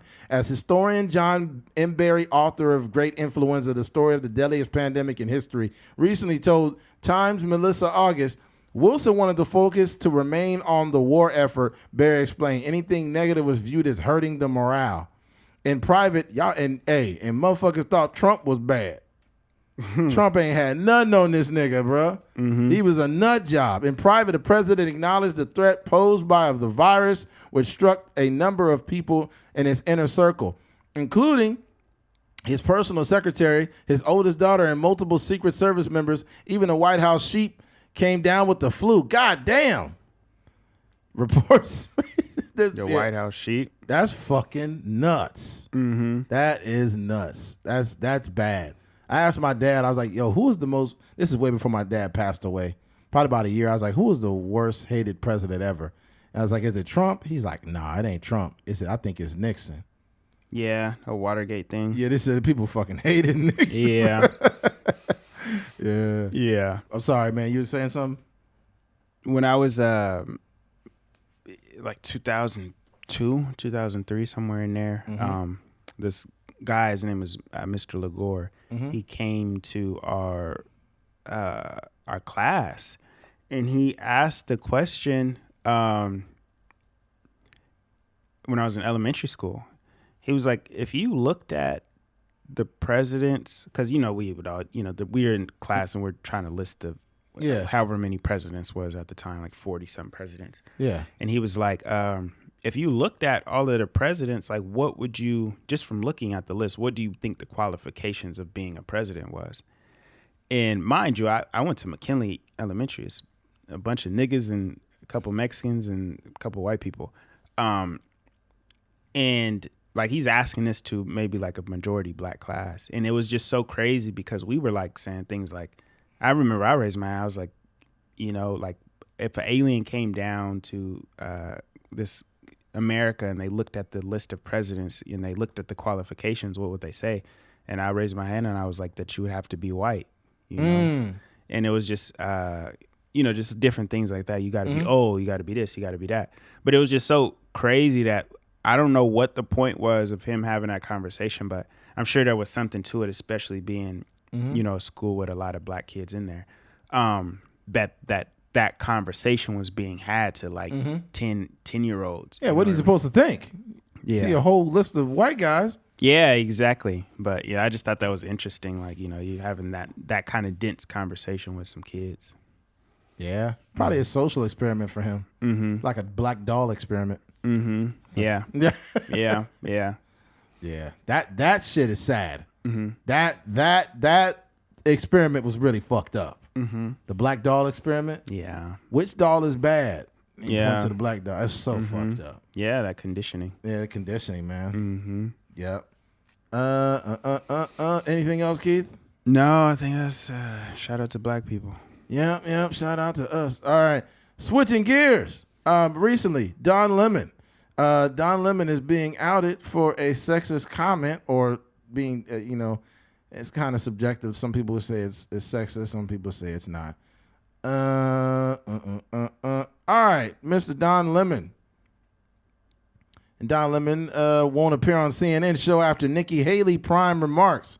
Here's what happened. Don Lemon is taking a breather from the hosting duties on CNN after saying former South Carolina Governor Nikki Haley isn't in her prime during Thursday's episode of CNN This Morning. Lemon and his co-host discussed Haley's comments during her presidential campaign that called for mandatory mental competency what is it? What did he say? Competency. Yeah, competency, excuse me, test for politicians over 75 years old. The 51-year-old politician launched her bid in the Republican race at a rally Wednesday in Charleston, South Carolina. I really don't disagree with what she said. I basically because they're like Joe Biden doesn't know where he is, and there are other older fucking politicians. Trump is off, but he not nearly as off as fucking Biden. Mm-hmm. Like at least Trump is on so much Adderall that he's just like, I'm aware of everything. I know where everything's going. Mm-hmm. I beat COVID. I don't think Biden could beat COVID. If I'm being honest, I don't think he could beat COVID. I don't know what disease he has, but he has a disease. I don't know what it is, but it may be getting worse. Maybe not. Maybe getting worse. That nigga Trump be wildin'. But yeah, basically Don Lemon in front of two co-hosts, she said that they should be a competency, like if you're incompetent, you should have an incompetency test if you're over the age of 75 because you might be too old to do your job. And it's like, in some ways she was kind of right, but he basically tried to discredit her by stating, well, she's not in her prime. They say a woman from the age of 20 to 30 something or 40 is in her prime. And the two women were like, whoa, what do you mean in her prime? Like what? Like basically he had a failed attempt at trying to discredit the woman that made that comment, but he pissed the other two female co-hosts off and was labeled as almost like making a misogynist comment. Now, there is scientific proof of a woman's prime, but it's more specific. He just made a very broad statement without anything specific. Yeah. Right? That's where he fucked up. He probably should not even said that at all. Because you got to realize, like, okay, for example, a woman is in her sexual prime at 36. Mm-hmm. So a woman is 36 is horny as fuck, right? And that's just scientifically proven. So if I said a woman is in her sexual prime at 36 and they say, what do you mean? Well, I'm 50 and I'm in my prime. I could use scientific evidence saying, hey, it has been scientifically proven that a woman at 36 is in her sexual prime. Then they're not going to sit me down. They probably shouldn't, make me take a break, right? But when I say a woman's not in her prime and I'm not specific to what I'm trying to say, that's when it could cause an issue. Because you got to remember, you can't just have no regular conversation, nigga. You on CNN. Yeah, you're on national TV. Which is, in addition to this, that is a very liberal, there's very liberal and conservative bias. Fox News, conservative bias like a motherfucker. CNN, liberal bias. MSNBC, liberal bias. So when you on a show that's very liberally biased, you can't say nothing bad about women at all. If you say anything remotely that discredits women, they're going to get rid of your ass. Mm-hmm. Especially with a very progressive network. They will not, even though he gay, right? Yeah. He is a part of the alphabet community, but it don't matter. Yeah. Right? And at some points, sometimes I'll be thinking Don Lemon definitely got some more right-leaning views. Mm-hmm. Right? But since he gay, that kind of keeps him out of fire. But they was like, wait a minute. Yeah. Wait a minute. I don't know. I think sometimes you just got to save your opinion. Just report the news. Like, she said that there needs to be a competency. That word's fucking me up too. That mug beating my ass. Like the word incompetent, right? But it's incompetency. Incompetency. That's how I read it. I was like, God damn it. Competency. Yeah. So, yeah, I think that... sometimes you just don't need to like share your opinion about stuff, especially that platform. It was just a quick little conversation. She wants this test for people over 75. You can, talk about it in a sense, like she believes that, blah, blah, blah, and then move on. But sometimes this is where people get in trouble when they start sharing their opinions. Yes. You can't. It's hard for people to filter their opinions, especially when you just you just having a free flowing conversation. And then that's when the truth come out. But because I think that statement was more than just, women are in their primes at a certain age. That was like a shot at like women, I think, and certain women, I think, or not a shot at women, but a shot at her specifically. He was trying to make a shot at her, but he ended up shitting on women with 2 female co-hosts. Yeah, and then he didn't really articulate himself. No. Like, he was just like, Google it. And Google's not a valid place to go for information all the time. I don't even know why you would just throw Google out there. Like, that's where the truth lies. This is why it is important to either preface a statement or to literally like process your thoughts before the words come out. Because if you just blurt something out and now you got to explain yourself and you don't have the right, if you don't have the right amount of information behind the statement you made, you already discredited yourself. And now you have 2 women there. And I hate to say this, but let's be honest, when it comes to discrediting a man on TV, it has become very socially acceptable. So if women just say, you know, men are not on our level, they're just really not any good anymore, and women notice it, right? Oh, everybody's clapping. Oh, but when you discredit women at all, you will be fucking fired. Yeah, that's OD. That's super sad though, because on that show, The Real, they were talking about quarterback Nick Foles that won the Super Bowl for the Eagles, right? And this was years ago. And they literally made a statement about his genitalia. They saying that his teammates called him Big Dick Nick. And they was literally talking about the size of his genitalia on The View, right? Which is completely inappropriate. If I seen some girl named Jessica and I said, they call her Big Titty Jessica, I would be fucking fired. Big Titty Teresa. Oh, that's a better one. Big Titty Teresa, yeah, she was a great... Big Titty, oh, here it goes. Big Titty Teresa. She was a barista over at Starbucks, right? I would be fucking fired if it was the Today Show, whatever it was. But they literally all was snickering and laughing and giggling, talking about a man's penis that they don't know, right? And no one got in trouble. No one got let go because it's socially acceptable to be weird towards guys. But you say anything remotely wrong, because it wasn't always like this. Right, I think that men kind of set up the landscape because some men got away with saying fucked up shit to women on live TV, and they never had to be held accountable. So there's now been an overreaction to a underreaction. The response to the underreaction and how women were disrespected now has caused this landscape, where women can now say whatever the fuck they want, even if it's fucked up. Man says anything, that nigga's canceled. Yeah. The cool part about it, I mean, ain't nobody going to bat for Don Lemon because we're not really a fan of him like that. So it's just kind of like. And he was the same nigga going after Joe Rogan the whole pandemic. Going after Joe Rogan. He needs to really watch what he's saying because what he's saying is very dangerous and they really shouldn't be doing that. And, you know, I'm a guy that I'm just really about the news and the facts. And it's like, shut the fuck up, Don Lemon. I can't believe he just really was like Google. Like he really used Google as a valid source on national. You can Google it; it's right there. It's right there. I know I'm gay. It's right there. Then he put Google. He said women are in their prime for 3 decades. I'm like, nigga, which one is it? That's wrong. Which one is it? The 20s, the 30s, or the 40s? Woman is in her prime. Sexual prime is at 36, but it's from the 20s to the 30s, and it stops there. That's where it stops. That's been scientifically proven, right?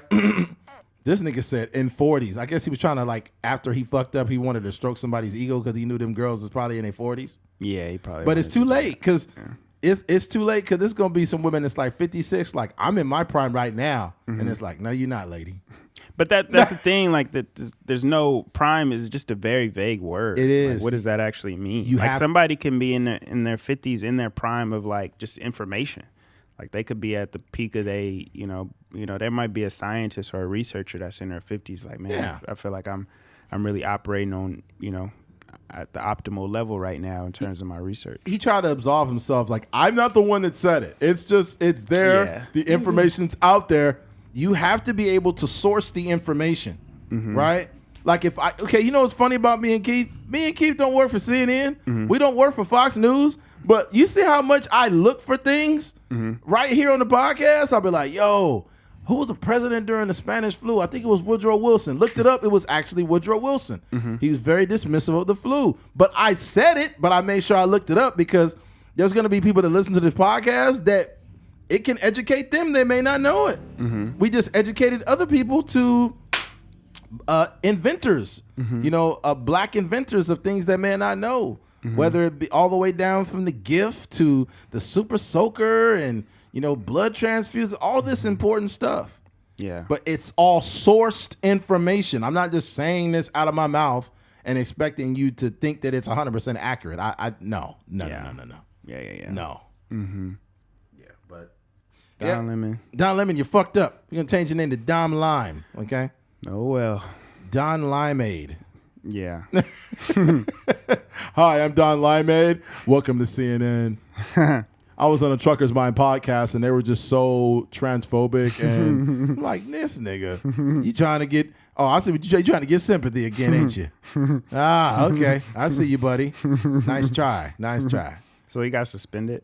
He took a break. Supposedly they put him on a break, but CNN just like, down, boy. All right, you'll be back. Just make sure you say what we want you to say. He might be trying to sabotage himself too. He might be trying to get off that fucking network because you got to be a puppet to be on CNN. You got to say exactly what they want you to say. That's so sad. And what's Fox News? Is it Rupert Murdoch? I think Rupert Murdoch is the head honcho there. I don't know. Yeah, well, Rupert Murdoch is like... He was at the Super Bowl with Elon Musk. Though. Yeah, he was. He was eating pretzels. Eating pretzels, not giving a fuck about shit. Rupert Murdoch is just up there. And let me look him up, too, because I like to... Rupert Murdoch. Here it is right here. Rupert Murdoch, Australian-American businessman. Through his company, News Corp, he is the owner of hundreds of local, national, and international publishing outlets around the world. God damn. This motherfucking 91. Oh, my gosh. Sheesh. He's ancient. Yeah, they keeping this nigga alive. What happened to Nick Foles? He just kind of fell off. Yeah, Nick Foles is, I don't know if he out of the league. Probably a backup somewhere. I think he's still in the league, but just his fall from grace is pretty crazy. Yeah, he was responsible for that Super Bowl. Yeah. And after that, it's like they wanted to rock with Wentz after that. Mm-hmm. So they tried with Wentz and that shit didn't work. Yeah, because he was technically a backup, but Wentz was that nigga though. Before he got hurt, Wentz was doing his thing. Yeah. Got hurt, and then Foles came in and just fucking delivered, bro. I would be curious. They need to do this. They need to do a documentary or maybe like a podcast with a quarterback of that stature, like the kind of guys that had like a flash in the pan kind of guy. I would be very curious to know what Nick Foles, as to why he wasn't as successful after the Super Bowl as he was, with that whole season. No, probably because the team decided they wanted to move on from him. Mm-hmm. I mean, imagine winning a Super Bowl and you win within that system and everything's going great, and they say we're going to stick with this Wentz guy, and Wentz turns out to be Swiss cheese, right? And then now you're with another team. That's a new chemistry. That's a new playbook. That's a new offensive coordinator. That's taking you out of the momentum you had. You leave Nick Foles in there starting. Who knows what the fuck he does with his career? Yeah, you never know. You never know what he does, man. Mm-hmm. You never know. All right, let's go ahead. But I also think if you need everything to go right to be good, then you're probably not that good. It's not even everything to go right. It's just football is a game of momentum. You look at the Chiefs; they're a perfect example of that. They've had Eric Bieniemy and that nice little nucleus they got over there at Kansas City, and they've been going to the Super Bowl over and over again because that's what you need. You need that continuity. You can't have a new offensive coordinator, new defensive coordinator, a whole bunch of new players every year and win. That ain't how it works. You need to have that cohesiveness and different players. I mean, and the same familiar faces on that team. Yeah. All those Niner teams that were winning in the 90s, they had a lot of the same players on those teams. Yeah. Yeah, so that's how it works, man. Mm-hmm. Yeah. Where we at, dude? 143.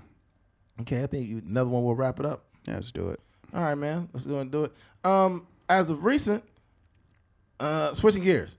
As of recent, we've seen that train derailment going on over there. There's a train derailment going on in New Palestine, Ohio, right?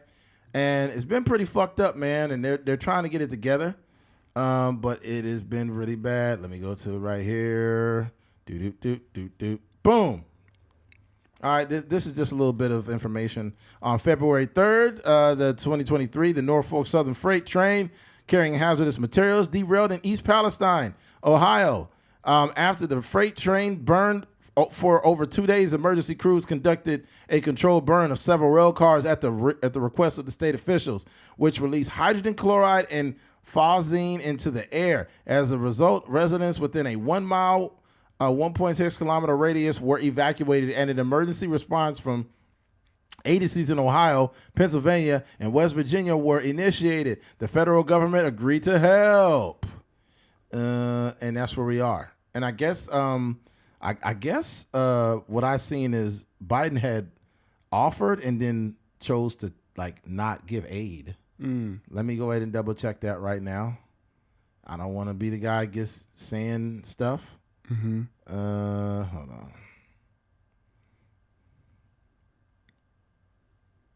Okay. Let's see here. Ohio facing chemical disaster. Biden must declare a state of emergency. He did not. Explains why it turned down disaster relief. White House explains why they did turn it down. Oh, wow. And why did they turn it down? Let's see. White House explains why it turned down disaster relief. Biden administration. White House explained why it turned down Governor White's request for disaster relief was 1 week aftermath of derailment. A Biden administration official told Fox News Digital that it provided extensive assistance to surrounding communities following the chemical release earlier this month in eastern Ohio. However, the official said the Federal Emergency Management Agency, FEMA, the agency that usually provides relief to communities hit by hurricanes and other natural disasters, isn't best equipped to support the state's current needs. The Biden administration is mobilizing a robust multi-agency effort to support the people of East Palestine, Ohio. Since February 3rd, the Environmental Protection Agency has had personnel on the ground. The official told Fox News Digital FEMA is coordinating with the Emergency Operations Center, working closely with the Ohio Emergency Management Agency. But what East Palestine needs is much more expansive than what FEMA can provide. They continue. FEMA is on the front lines when there is a hurricane or tornado. The situation is different. Yeah, that's like weather stuff, I thought. Yeah, FEMA is this like it's What does FEMA stand for? I don't fucking know. FEMA is a what they call it? Was it an acronym? For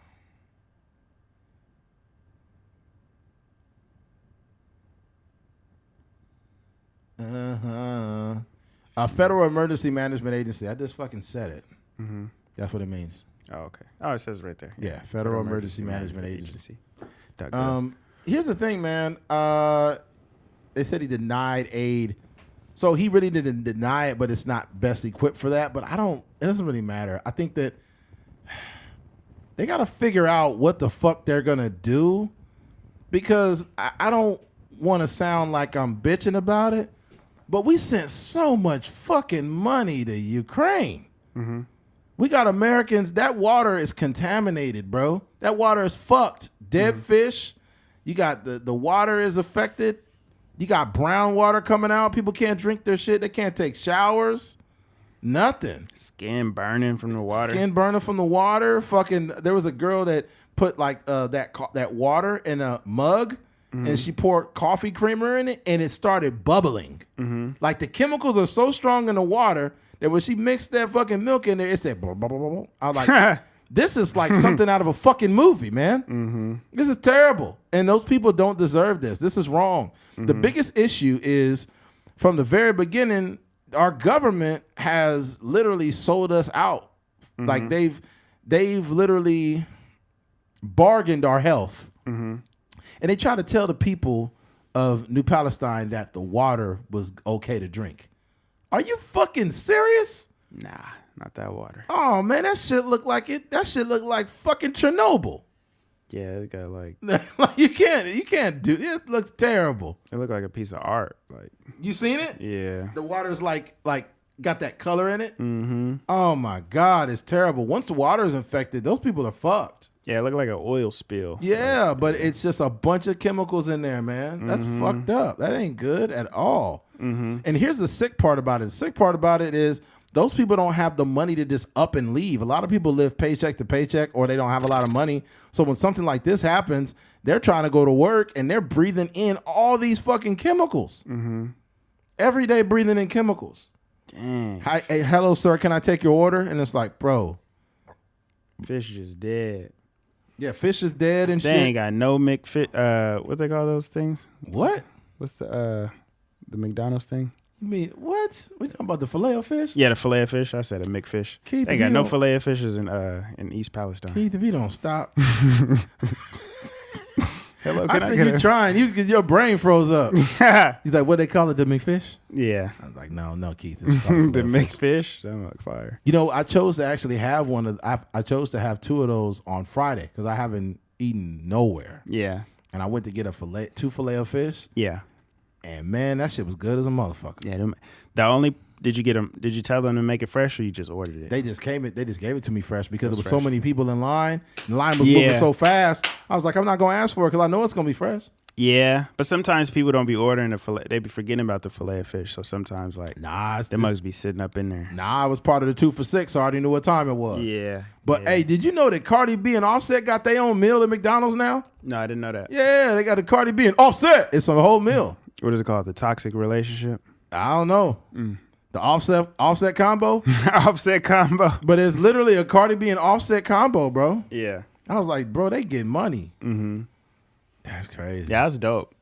That's a good look.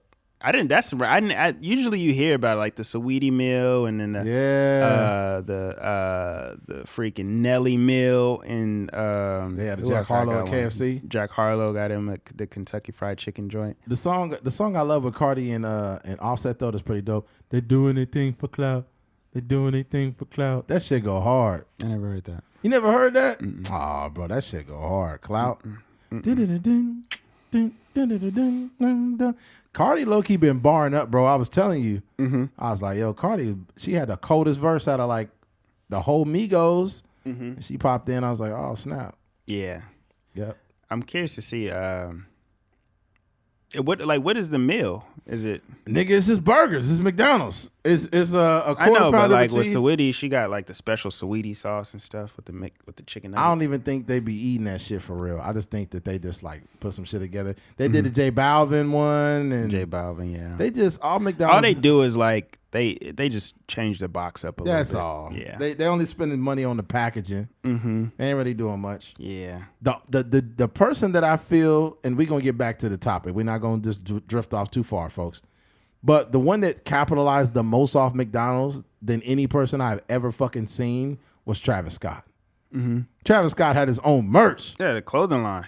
And that shit was expensive as fuck. Yeah. Like people was reselling that shit, and it was like a T-shirt for like $700-800. I'm like, this is crazy. Yeah. Yeah. And I want to be that's who I admire those people like the shoe plugs or like the clothing plugs. Yeah. Like the dudes that just got access to the Jordans before they drop. Like the guys that like DJ Khaled called to get they shoes. If we had a trucker's mind meal at McDonald's, bro, man, I would make sure it was something wild, like a nigga triple fish patty. I for sure it might have to be the filet of fish because that's like the most underrated thing on the menu. Nah. Here we go. Filet of fish, right? Mm-hmm. But it'd be 3 patties. Filet of fish, spicy McChicken, filet of fish. That might be OD, but that might be fire. That might be fire, nigga. Got the right amount of chemicals on it. Got the right amount of cross-contamination. Yep, it got the right amount of New Palestine chemicals on it. It's East Palestine. East Palestine. Yeah, man. This is funny. Fucked up, though, man. Yeah. Now, a story that's comparable to this that happened quite some time ago where, American citizens' health was bargained was in Love Canal. Love Canal was in New York. Let me go ahead and read that article for you. I listened to a podcast about this a long time ago, and it was just fucking shocking, man. Mm-hmm. Oh, man, where the hell is the goddamn thing at? Son of a... Hold on. Let me go back here. Love Canal incidents. Okay, let me go ahead and read here. Love Canal tragedy, EPA. Come on, buddy. What's going on? Is the internet fucked up in here? No. No, nothing wrong. You sure about that? All right. Okay, it's good. Quite simply, Love Canal is one of the most appalling environmental tragedies in American history. But that's not the most disturbing fact. What is worse is that it cannot be regarded as an isolated event. It could happen again anywhere in the country unless we move expeditiously to prevent it. It is a cruel irony that Love Canal was originally meant to be a dream community. That vision belonged to a man from whom the 3-block tract of land on eastern edge of Niagara Falls, New York, was named William T. Love. Love felt that by digging a short canal between the upper and lower Niagara rivers, power could be generated cheaply to fuel the industry and homes of his would-be model city. But despite considerable backing, Love's project was unstable to endure the 1-2 punch of fluctuations in the economy and Nikola Tesla's discovery of how to economically transmit electricity over great distances by means of an altering current. By 1910, the dream was shattered. All that was left to commemorate Love's hope was a partial ditch where the construction of the canal had begun. In the 1920s, the seeds of genuine nightmare were planted. The canal was turned into a municipal and industrial chemical dump site. Landfills can, of course, be an environmental acceptable method of hazardous waste disposal. Assuming they are properly sited, managed, and regulated, Love Canal was always remained a perfect historical example of how not to run such an operation. In 1953, the Hooker Chemical Company, then the owners and operators of the property, covered the canal with earth and sold it to the city for $1. So basically, the company that was the chemical company, that it's not listed here, but they dumped over 21,000 gallons of toxic waste in this landfill full of chemicals and shit. They dumped it over many years, right? And then they covered it up with a bunch of dirt and they sold it to a developer for $1. Mm-hmm. That's how you bargain people's health. Mm-hmm. Right? So that's just one thing. It was a bad buy. In the late 50s, and about 100 homes and a school were built on the site. A school? Right? Yes, Keith. This is fucking terrible. Historically terrible. Perhaps it wasn't William T. Love's model city, but it was sold. Working class community for a while. On the first day of August 1978, the lead paragraph of a front page story in the New York Times read, Niagara Falls, 25 years after Hooker Chemical Company stopped using the Love Canal here as an industrial dump, 82 different compounds, 11 of them suspected carcinogens, have been percolating upward through the soil, their drum containers rotting and leaching their contents into backyards and basements of 100 homes, and a public school built on the banks of the canal. In the article prepared for the February 1978 EPA Journal, I wrote regarding chemical dump sites in general that even though some of these landfills have been closed down, they may stand like ticking time bombs. Just months later, Love Canal exploded. The explosion was triggered by a record amount of rainfall shortly thereafter. The leaching began. So let me explain to those that don't understand chemicals. Whenever you spill chemicals into the ground, let's say you got a football stadium, right? And in that football stadium, imagine 100 yards of that stadium is used for dumping chemicals. And you got drums that are busted open that are leaking. They go into the soil, but they go very fucking deep. Whenever these chemicals penetrate the soil, they run very deep into the ground, deeper than what you could ever imagine, right? And when you do this over a span of over 20 years, we're talking about it's going to take you about that time to decontaminate that area, right? And when you don't and you try to put dirt over it, what happens is when it rains, those chemicals are so potent that you agitate them and they percolate back up through the soil. Mm-hmm. The reason why I know this is because I have a hazmat. I'm a truck driver, but I haul gasoline. Mm-hmm. So we know that these are very volatile products that have a high flash point, and we also understand the placards that are on trucks and that are around. There are certain like acids and stuff. Sometimes you'll see a tanker and it'll have like an oxidizer placard, or it'll have a placard with a skull and crossbones on it. This is some dangerous shit. Mm-hmm. If you're driving next to a truck and they got a skull and crossbones, get the fuck away. Seriously. All right? Or you'll see one with the fish, which means this is an environmental threat. If you see one with a dead fish, get the fuck away from it. Right? And just for educational purposes, I'm going to go ahead and pull it up. We've been doing a lot of education today. What are you pulling up? I'm going to pull up all the placards. Hazardous placards. Now, you could do what I do and look it up here, or you could just put in EGR. There's an EGR book or just an EGR booklet or app on your phone that will show you what everything means. What does EGR stand for? EGR, I can't remember. Let's see here. Hold on, I can look that up. EGR.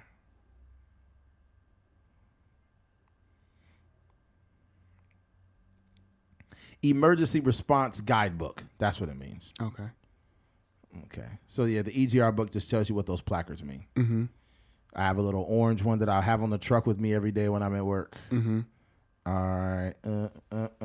Yeah, so what you got here is you got corrosive, right? So this is what you're looking for, Keith, when you see it on the side of a truck. See that?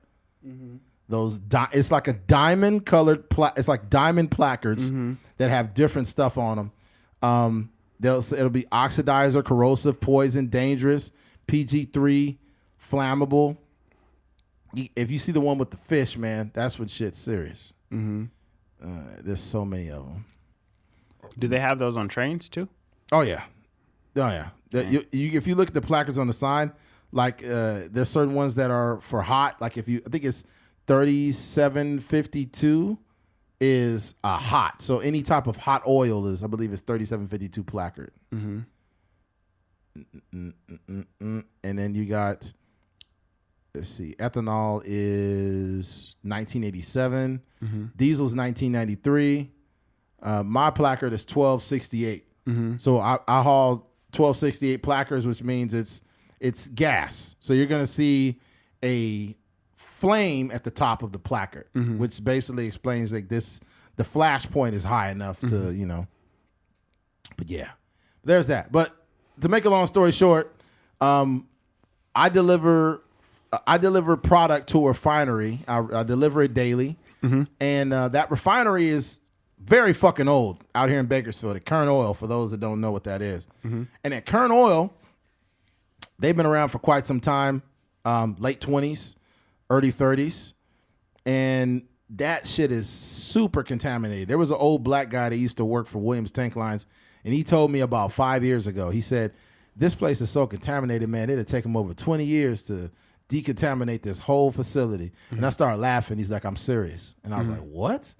So that's what I thought about when they all the water and the fish dying and shit.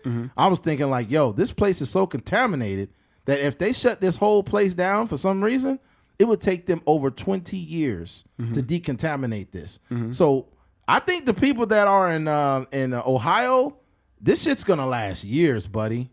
Yeah, they got to get out of there. They got to get the fuck out of there. If we're being like from a literal sense, because of how much toxic waste that was in that water and all of that, oh man, even when they say it's safe within the next couple months, I wouldn't fuck with that water, dude. I mean, they're already saying it's safe. Yeah, they try to say it was safe and it looked like fucking coffee. Yeah. But fish still dying. Fish dying in the water. You can give me some fucking Folgers poison. Yeah. Make some coffee and end up turning fucking green. Yeah. It's terrible. I don't know. And the sad part is like when the people, we rely on the governments for so much. And we was talking about earlier taxes and stuff. These people of East Palestine are paying their taxes and all this stuff and hoping that the government can, take care of them when they're in the time of need, and they're not gonna help. I just don't see the point. We send all this fucking money to Ukraine, and we got people. I mean, how can we send that much money to Ukraine and Flint's water situation ain't completely fixed? Yeah. How the fuck does that make any sense? It doesn't make any sense. It's sad when you have to rely on like celebrities. Like it's crazy. Every Jaden Smith out there, like you got Joe Biden, like, I'll tell you, when I was a kid in Scranton, Ohio, and this is your state too. Yeah. This is the president's state. Like everything should stop, bro. Like whenever Americans are affected by something, everything should fucking stop. And they need to give aid, and they need to get them people out of there. And all that money they gave to Ukraine, they could have gave that money to Americans to evacuate them, get them the fuck out of there. Yeah. Get them all out. There should be, in Ohio, in that area, it should be 75 buses coming into Ohio, getting them the fuck out of there. Yeah. Literally. They shouldn't be like, if you should evacuate now. Yeah, you should evacuate, yeah, if you do have your own transportation. But if you working a 9 to 5 and you ain't got enough money to get out, then the government should have sent fucking 75 buses into Ohio to get you the fuck out of there and get you to somewhere safe. That's not right. Yeah. It ain't right, man. It's not right. Yeah. It's not right. What the lack of response is fucked up. I don't give a fuck who's in there. Biden, Trump, doesn't matter who would be in there. Yeah. There has to be a more active response. You got to get them out of there. Yeah, and that's the same thing that happened with Katrina. Yeah, it is. Yeah. I think George Bush was just flying over. But here's the problem with Katrina. Katrina, that was just a huge conundrum because they had been talking about since the fucking 40s. No, I think it was the 50s, I think it was. They had been talking about how where the levee broke was near more of the lower end areas of New Orleans, and the actual levee system was super, like the whole idea of it was super outdated. And they literally were taking resources away from fixing the levee system and not fixing it. So it has been an issue with funding for that actual project since like the late 50s. So this is not something new that was going to hit Katrina. And when it did what it did. Yeah. The levee system broke. And all that fucking water came in there and fucked everybody up. Yeah.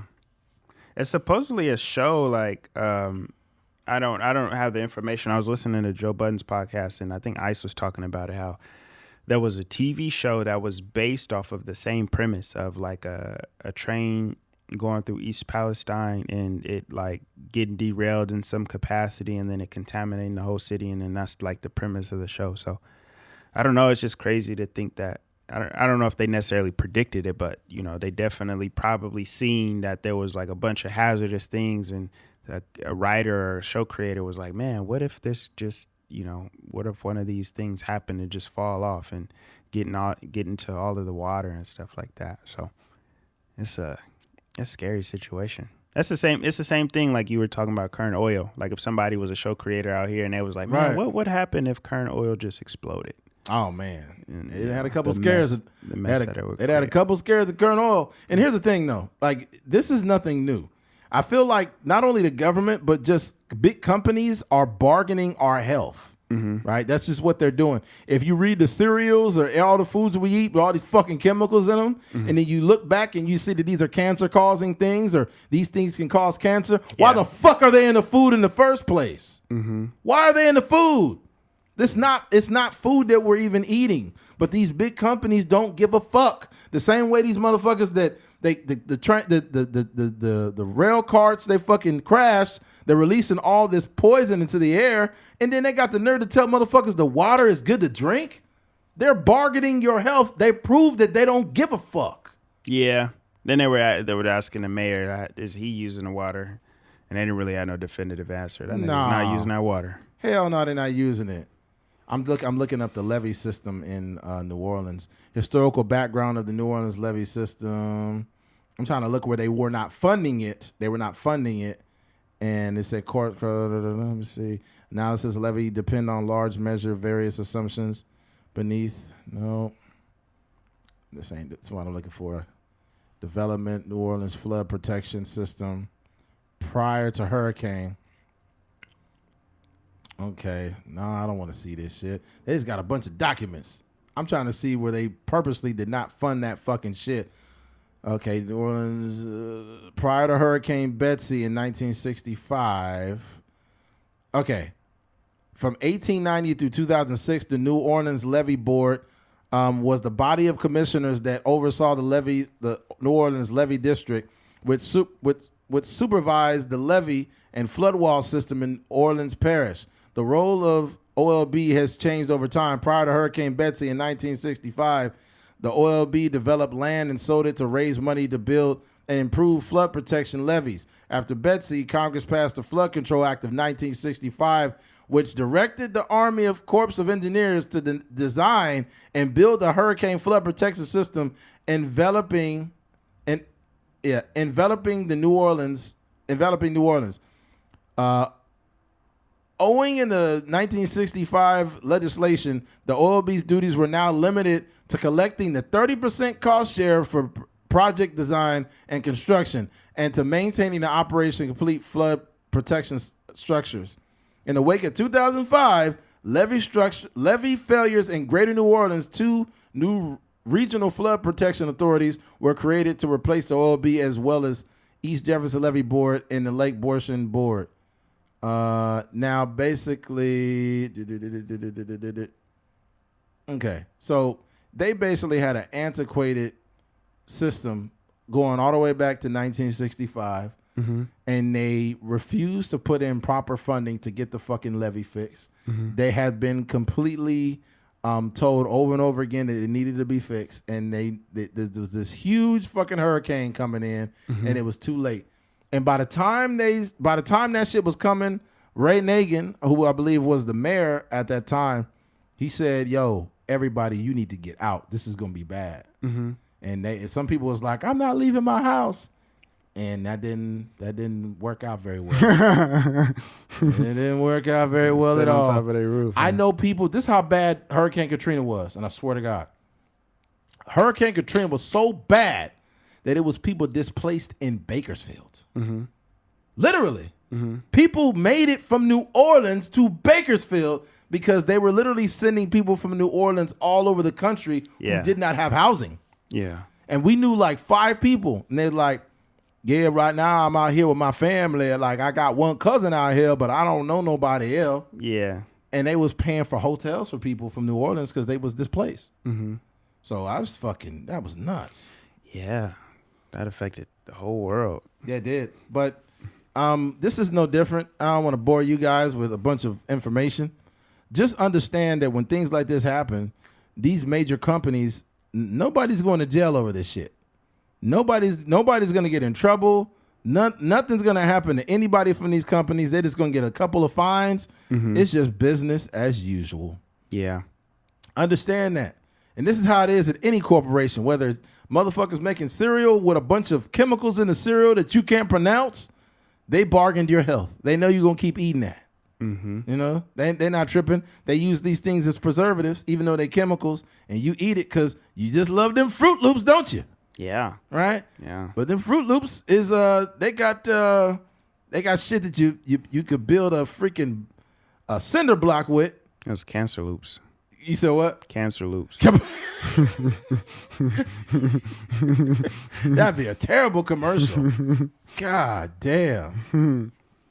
Yeah, that ain't good, man. You got the kids eating that shit in the morning. Every day. Yeah. But this is still a developing story out there. I pray for the people out there, and I hope the government finds a way to really step up and do the right thing. You gave Ukraine all this goddamn money. How about you figure something out the same way you helped them out? I mean, what is it to the government to send 75 buses? Which it probably won't even take 75 buses to get that area like evacuated. But just get them. Yeah, I think it was like a 1-point-something kilometer radius that was affected. So yeah, so it's like, can you please get them out of there? You know, get them food. Like, they shouldn't have to worry about work. The fuck? They're breathing in toxic air. These are American people that vote in elections. These are people who are tax-paying Americans, and they have to live breathing in this goddamn fucked up air, man. Yeah. This ain't right. This is anti-American. Yeah, that's facts. It is anti-American to have people that pay taxes, that's going to work, living their life, but they are exposed to fucked up water. Their kids are exposed. Like, come on, man. Yeah, but I don't want to become too repetitive, man. So we're going to have to just wrap this thing up. But we appreciate y'all, man. You got anything else, Keith? No, No, that's pretty much it. Make sure y'all subscribe to the YouTube. Yeah, man. You know, make sure, share. Hit the Cash App too. Yeah, if you get a chance, if you feel we've earned a donation, head on to the Cash App at ATMPOD and send your donations there, man. We appreciate everything. Yeah, also visit truckersmind.com. Get you some hats. Yep, truckersmind.com. We got some top quality snapback hats in there. We got the all black and white. We got the all white and black, excuse me. We got the black with the green underbill. You know, we got the trucker version hat also. Yeah. These ain't no bullshit hats, homie. Yeah. These ain't no merch, these little merch hats. This is like nice, very nice embroidery. Yeah. Very nice quality hats. So you know, if you come on down to the site, and also it's a donation based. So you don't have to pay $75 for a hat. Yeah, you pay what you want. Yeah, you pay what you want, literally. Literally. So you could literally go to this website and get a top-notch hat for whatever price you want. Yeah. Except for the white one. That motherfucker $50. Yeah. That white one now. That's the getter there. Yeah. But stop on by. We appreciate you once again. Yep. If you made it to the end of this podcast, we appreciate you. Thank you for listening to a Trucker's Mind podcast. I'm Eddie McGee. It's your boy K Things. We're out of here, man. Peace.